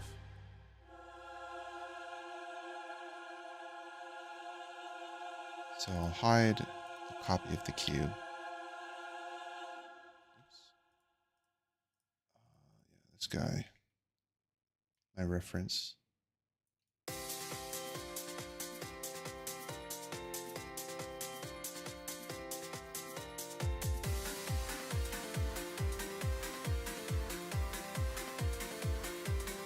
New layer. Oh, but this is going to be annoying because it's cut off.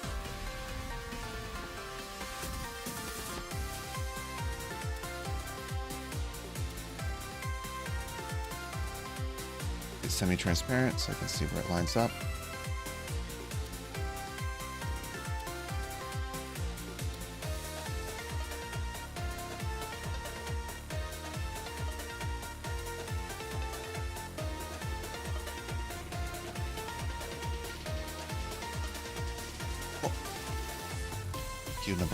Cube face number one.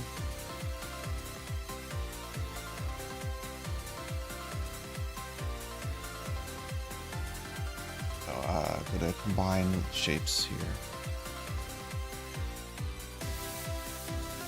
I mean, this one's just a square. Nothing fancy, and yet I still messed it up. All those straight lines.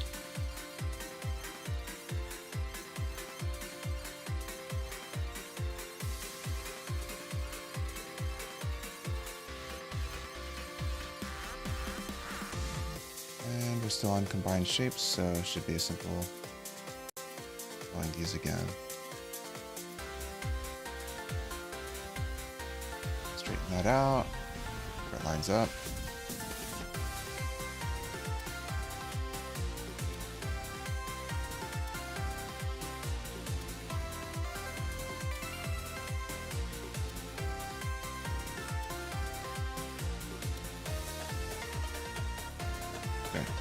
Now hide the reference. So we got our new cube.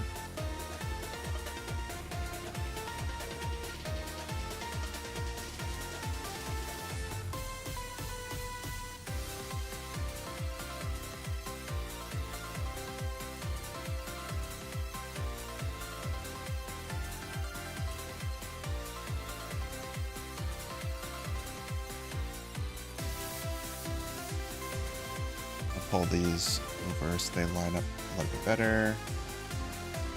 We pull this down a little bit more.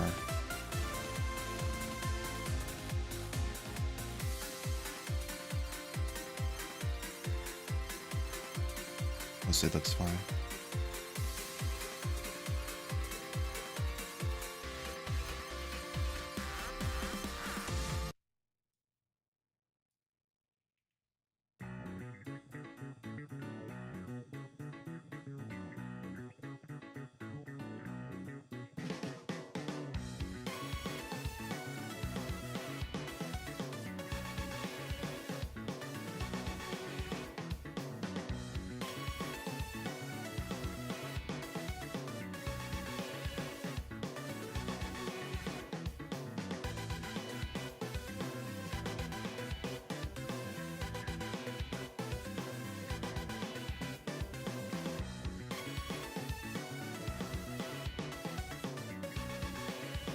Yeah, that does look better with a slightly different perspective. I think anyway.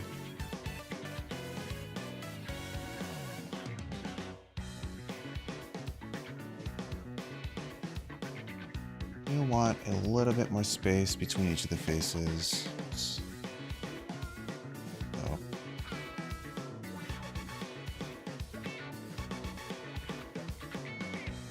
something like that.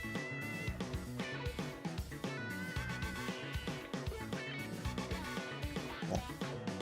And then we can also go here to combine.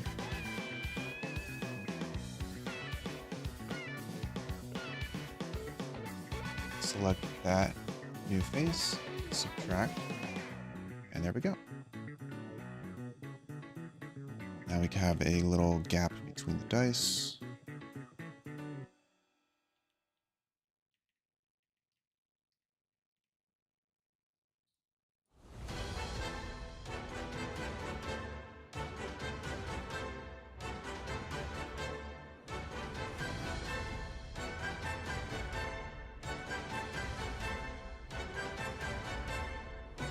Move them down.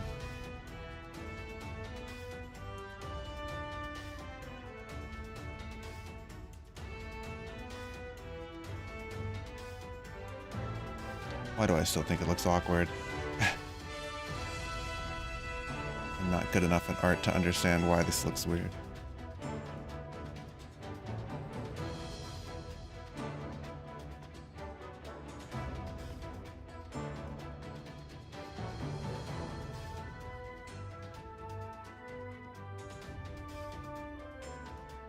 Is it because they're not both flat? Like this one's would be flat if it was like that.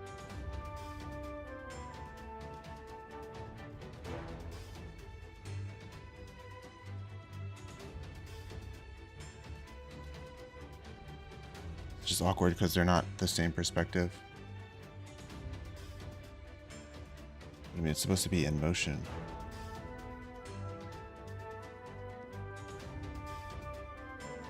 Doesn't really matter if they're same perspective.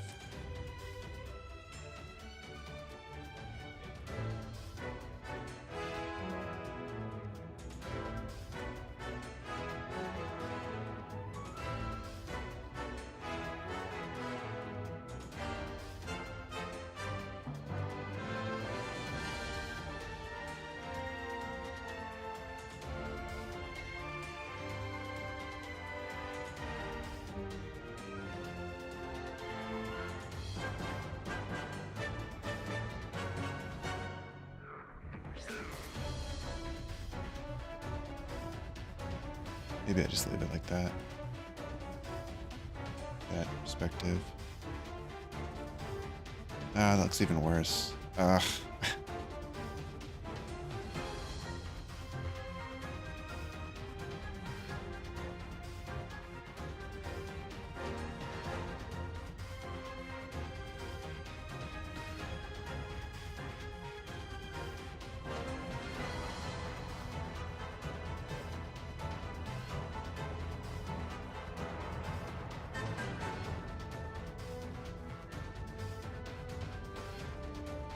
Okay, good enough for now.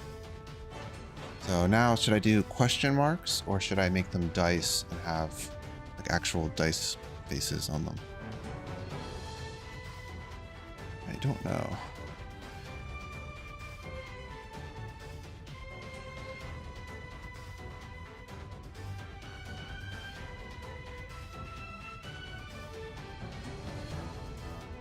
Let's start with the question mark.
Bunch of question marks.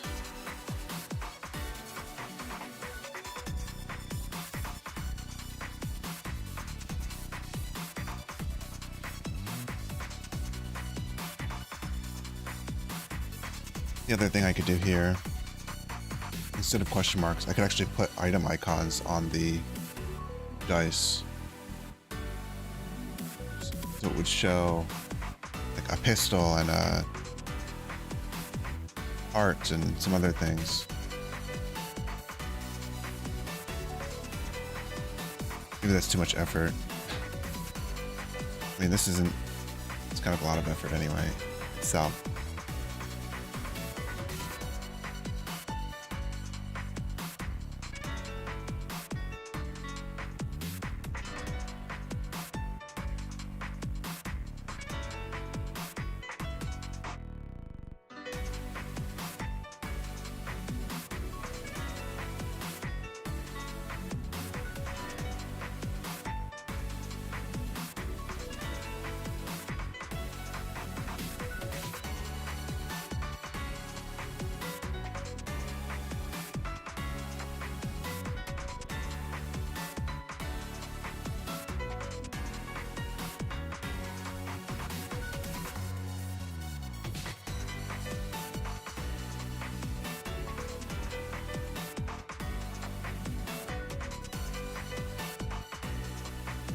Yeah, for now I'll just kind of stick with these.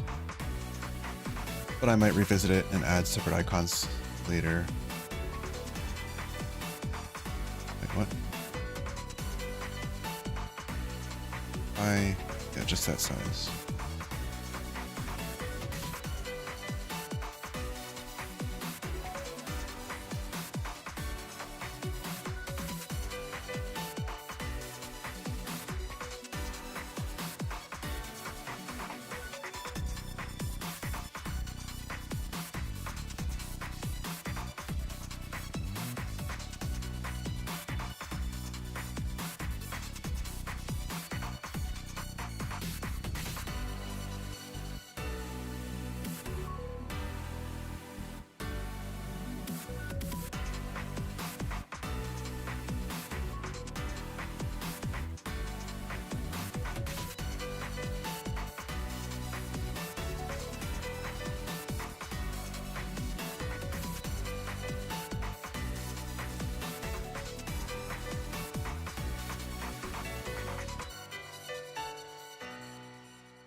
Rotate it all the way around, or oops.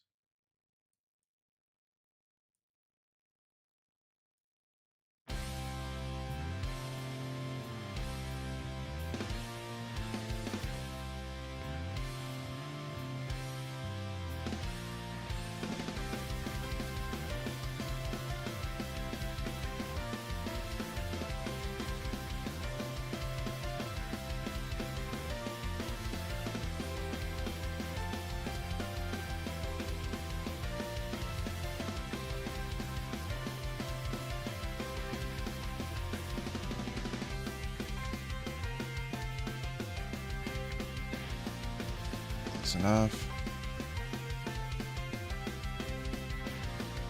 Bunch of question marks.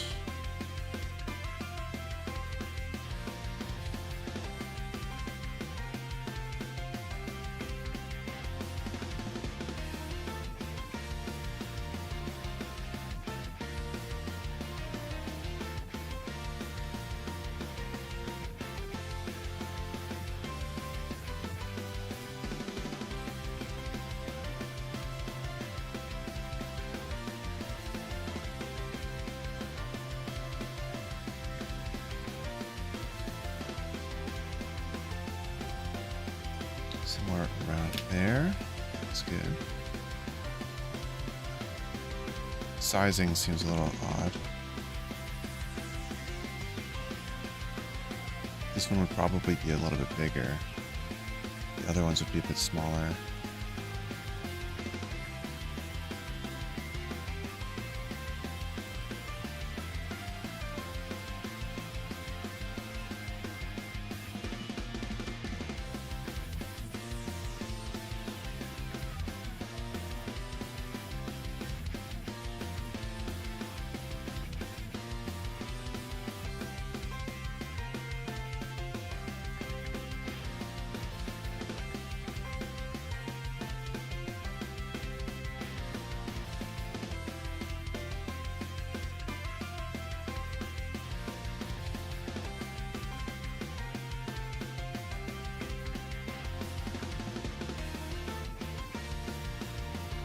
Okay, so I can convert these each one to a shape.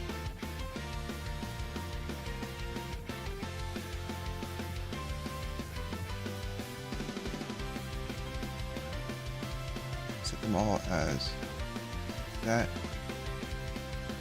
Control E to combine them. Control E those. Grab those shapes and subtract front. Boom. Now behind the background, they should be transparent. And there we go. I think it's a little bit strange. The scale of that back question mark seems a little bit large now. You'll tweak that one.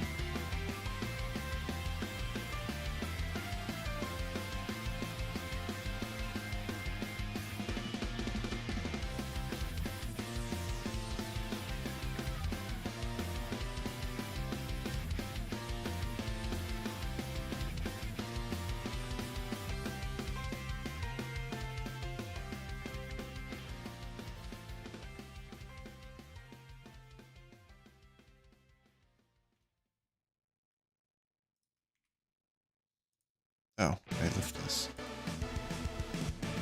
Back to here. There we go. Okay, dice. They're in there. Coins, the rockets. Got everything. Awesome. Got the icons completed.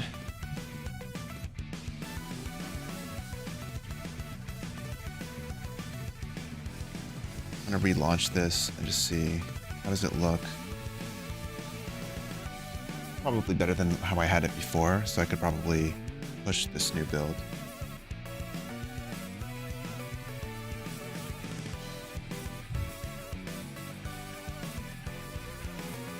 Oh, that's still screwed up because of the set locked function call.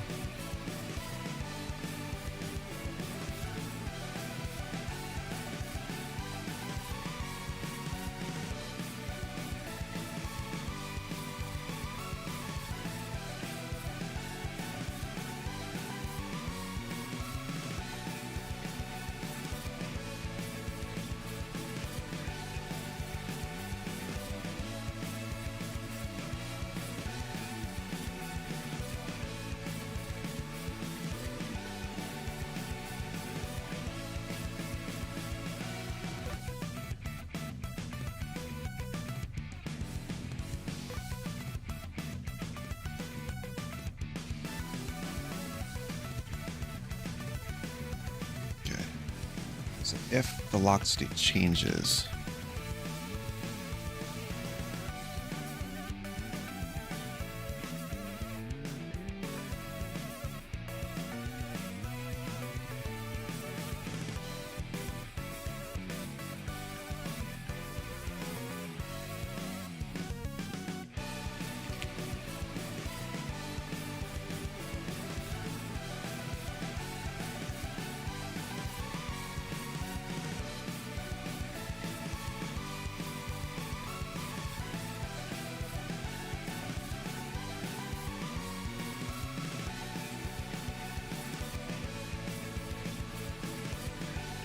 it starts locked false, so then it sets it locked. I think that should work.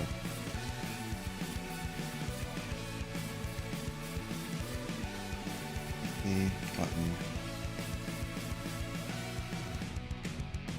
Not interactable.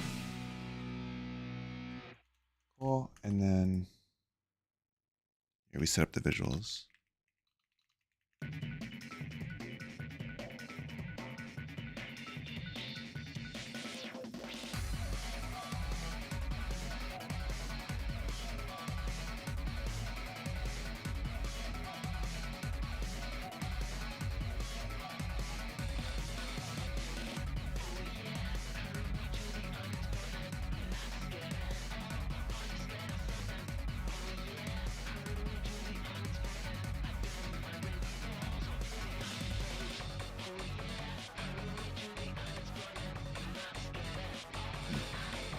If it's already locked, it'll lock it. If it's already not locked, it'll prevent it. But then I have to set up the initial locked state.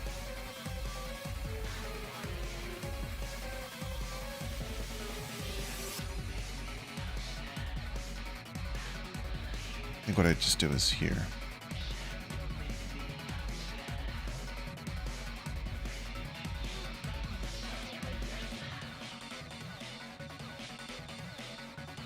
New function for set visuals to default.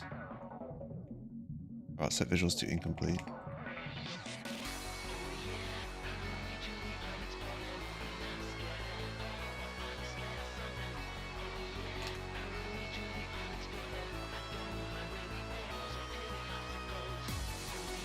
So if we go from locked to unlocked, we need to set up the visuals as incomplete. But then also, we want to initialize it as these visuals if it hasn't ever been initialized before. So then we'll make it a function so it can be called in two places. And we'll call this up here. If it is unlocked, we do that.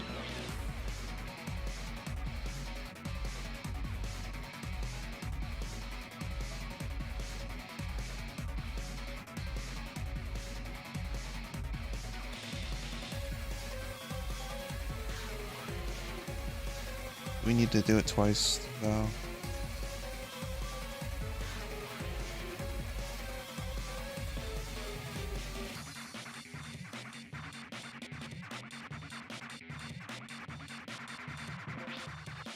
Actually, not sure this is necessary. Let me just do a quick run through and check.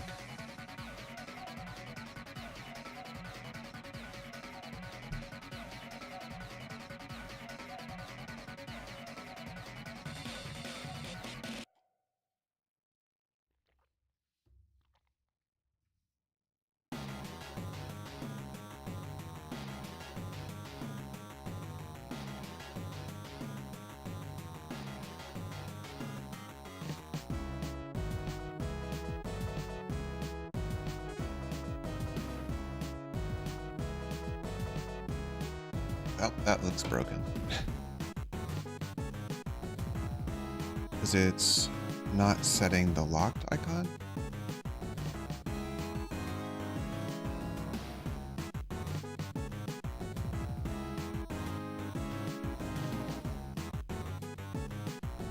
So it should default to true. No. Locked should default to false. I guess the default state should be that there's no locked icon.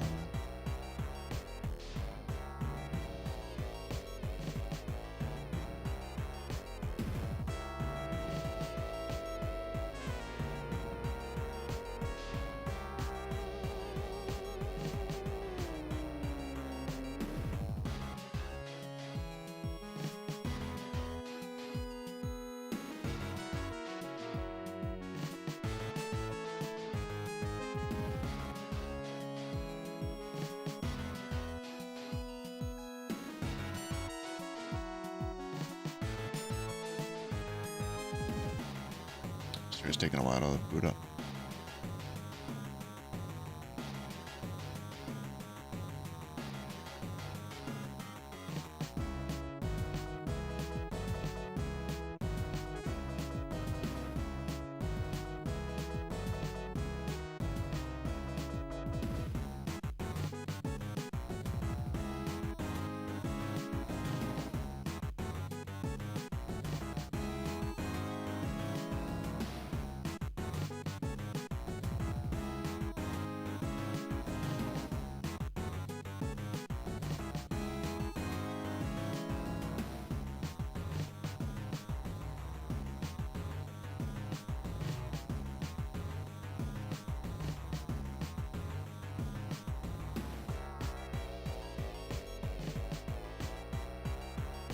This has the locked icon. I think this set locked function is kind of annoying me.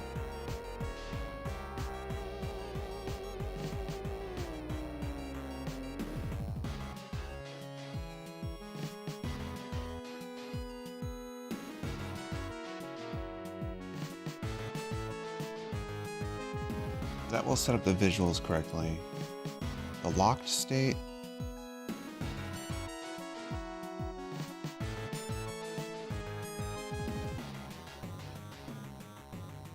Maybe I just go here and I say else if.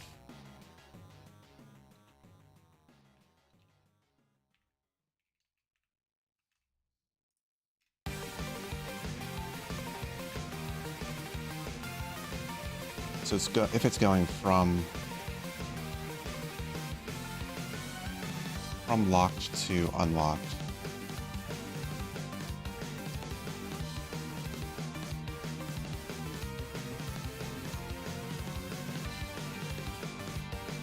You only ever set it to deselected if we're going from locked to unlocked. Otherwise, we're already in that state. We don't want to do extra work. That makes more sense. It's just a special case, essentially just for the cheat. Unless I eventually in the future wanted to add an unlock animation or something.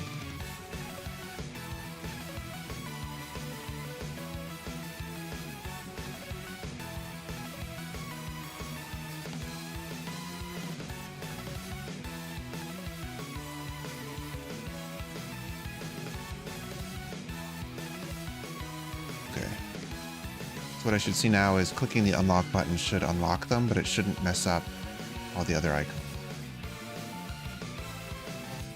I also noticed that when I enter the menu the first time, oh, I broke something.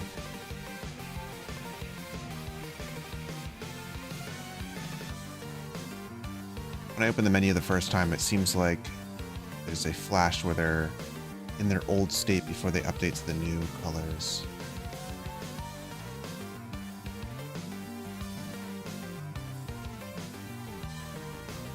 Yeah. I wonder if that's because there's a tween on the Playmaker states that I made.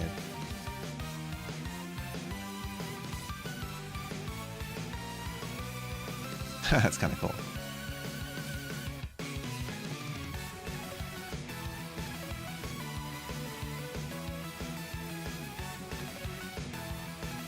I wonder if that's just an order thing. If I switch the order of this, that'll fix it.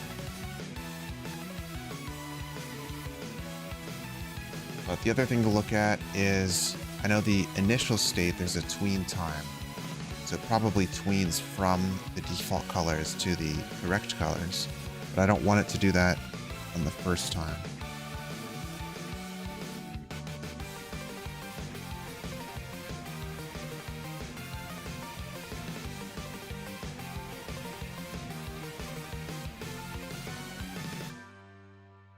The way it works now, it defaults in the deselected state.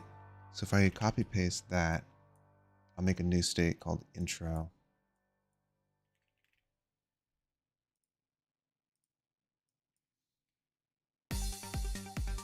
Or spawn or something. This is the default start state.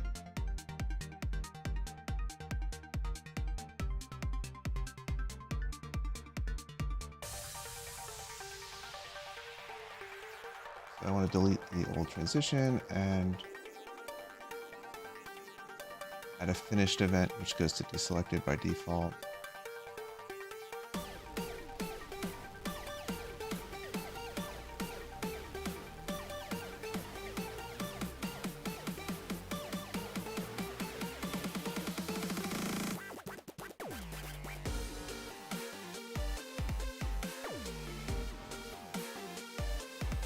Got all the default colors, but the easing time is unset, so it should just go instantly.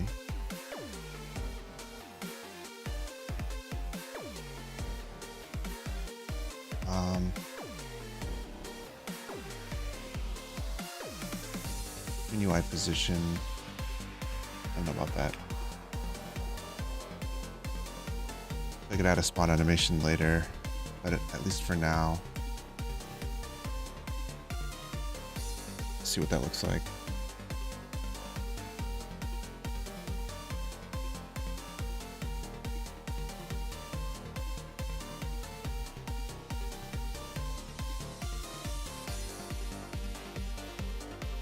Yeah, I kind of assumed it would glitch. I think it would mess up.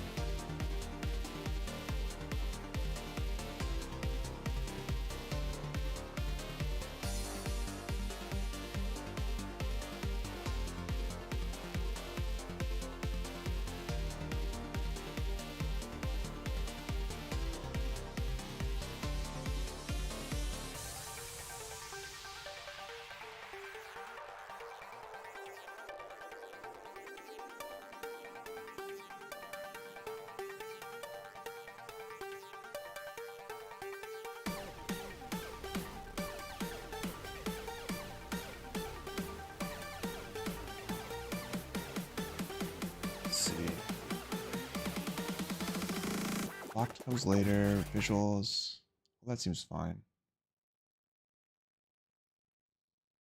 It was really annoying controlling this with Playmaker instead of like an animator, but I wanted to have all the different colors.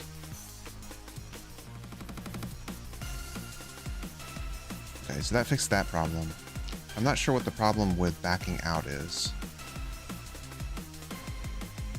When I back out, it should be calling initialize again. say if is unlocked, visuals to incomplete. Should set the colors.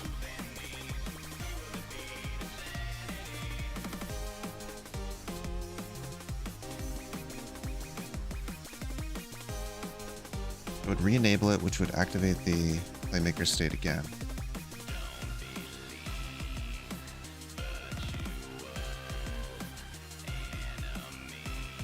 Like, these shouldn't be clickable. Oh, but that's because is locked is already set. So it's not calling the function again.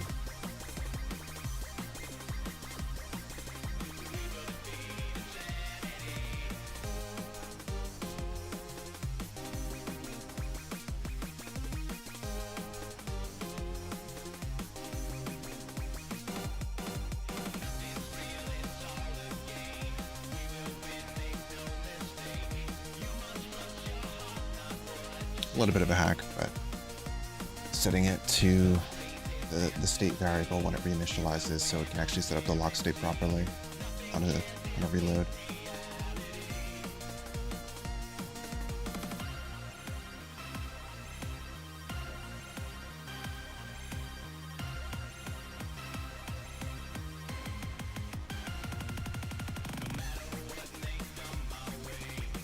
The annoying part is that Playmaker will rerun its state when it enables. That's what's causing that issue. Now it's reverted back to the previous issue. That they're clickable again for some reason, even though the code should be calling setLocked function.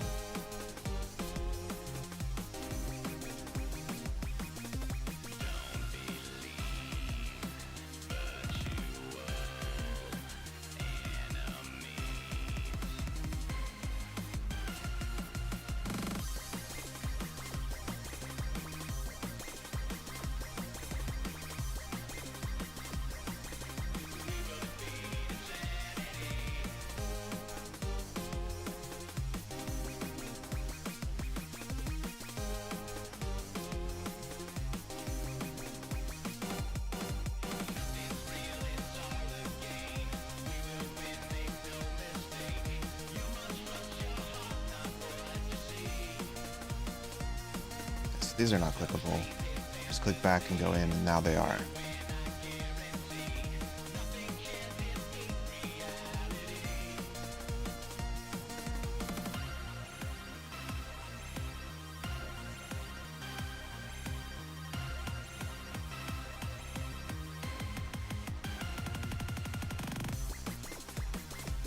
Okay, I'll put a breakpoint. Let's take a look at why that's happening.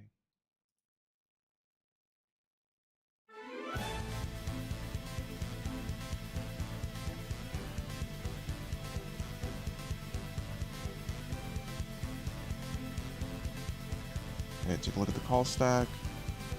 We're calling setup buttons correctly. Are a bunch of buttons. Look, is locked becomes false. This one's complete, so we're good.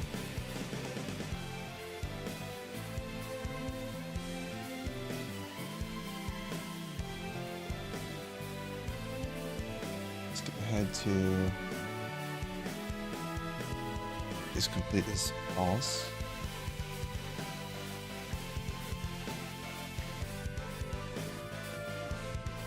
Here, unlocked is true. So we want to find where unlocked is false. Over here. We step into set locked. It is correct. It's calling the function as it should.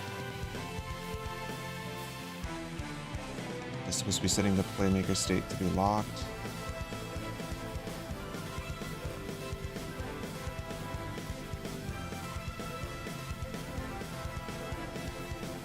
I see the icons there, but for some reason the button's interactable. So let me take a look at the challenge button itself.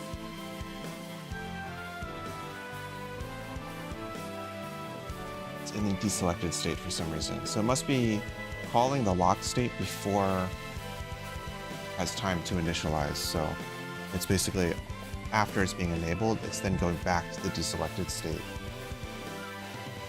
That's my guess.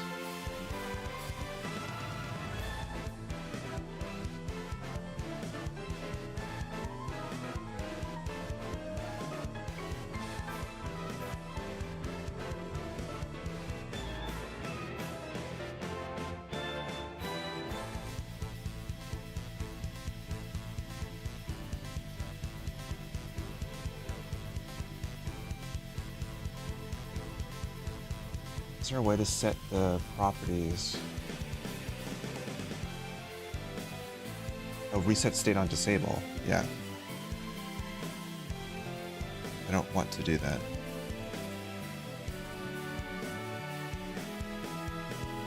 It seems there's a setting for it.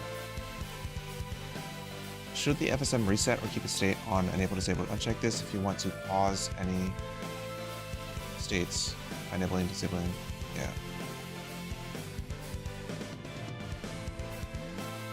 And that's what I wanted. Let's see if that fixes it.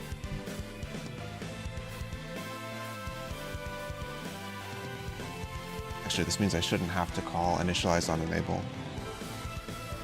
Oh, I can remove that code as well. Back and then in. Awesome. I click unlock, back in. Now they reset. Because they're going back to their correct locked state. Makes sense. Okay. It does mean now that that stays. But I'll get rid of that eventually. Still functions. Not ideal.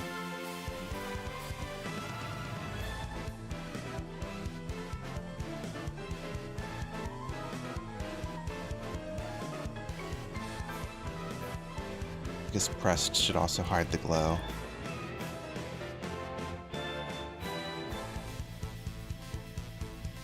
Matters. Just a little extra polish. Go to the pressed.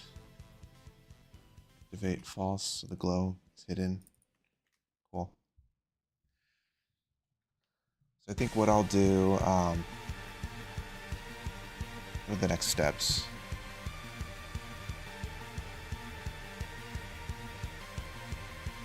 Obviously I need to add controller support.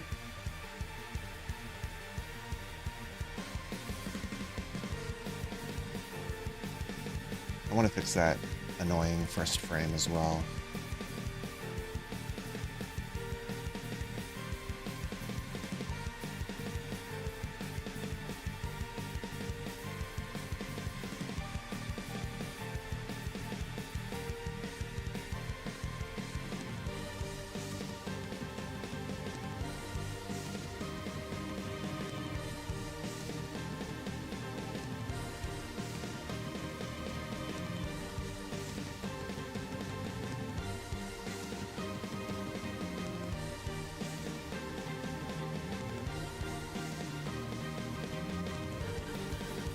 Not sure what the best way is. The reason that first frame happens when you first enter the mode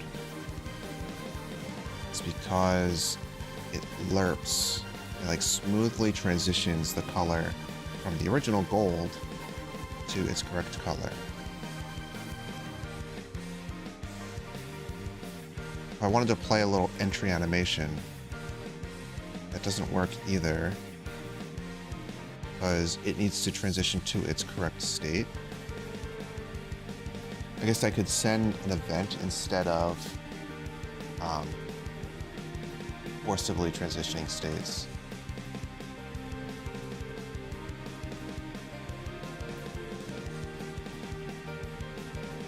Then it would spawn in the wrong. If I want them to spawn locked, maybe I can play the animation from somewhere else. Even do some kind of a do tween or something.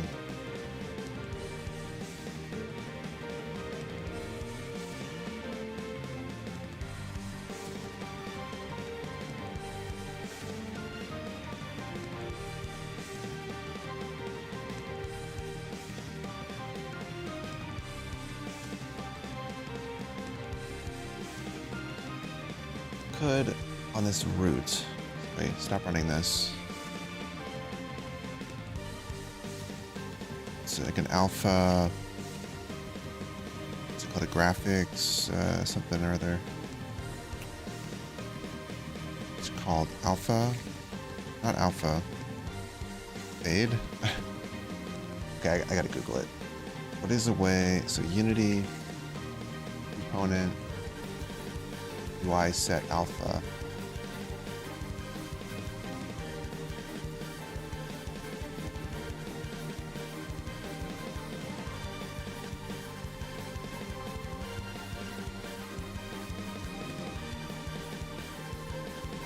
I know there's a component you can add which will change the alpha of all the children.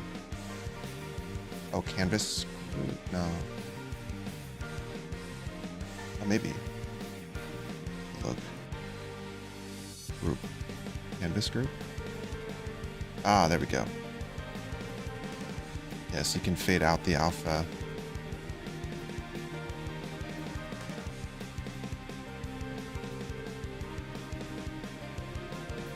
All the children. It's a little awkward because you can see the shadow through it.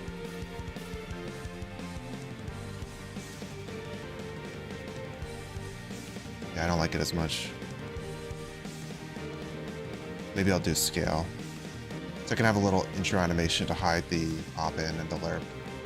Doing a scale. But yeah, that's another project for another day. I'm gonna probably end stream here and work on this a little bit more. But to everybody who tuned in, thank you for stopping by. And if you want to check out Critter Crossfire, look it up on Steam. There's a link beneath the stream. You can check it out. You can, follow on Twitter. Wishlisting on Steam is the most important thing. There's also a Discord if you're interested in playtesting the campaign mode in the future. I can pull in people from the Discord to be playtesters in the campaign. And yeah, I mean, thanks for all the suggestions. Thanks for stopping by. And I will stream again in the future with more UI and campaign updates. Awesome. See ya.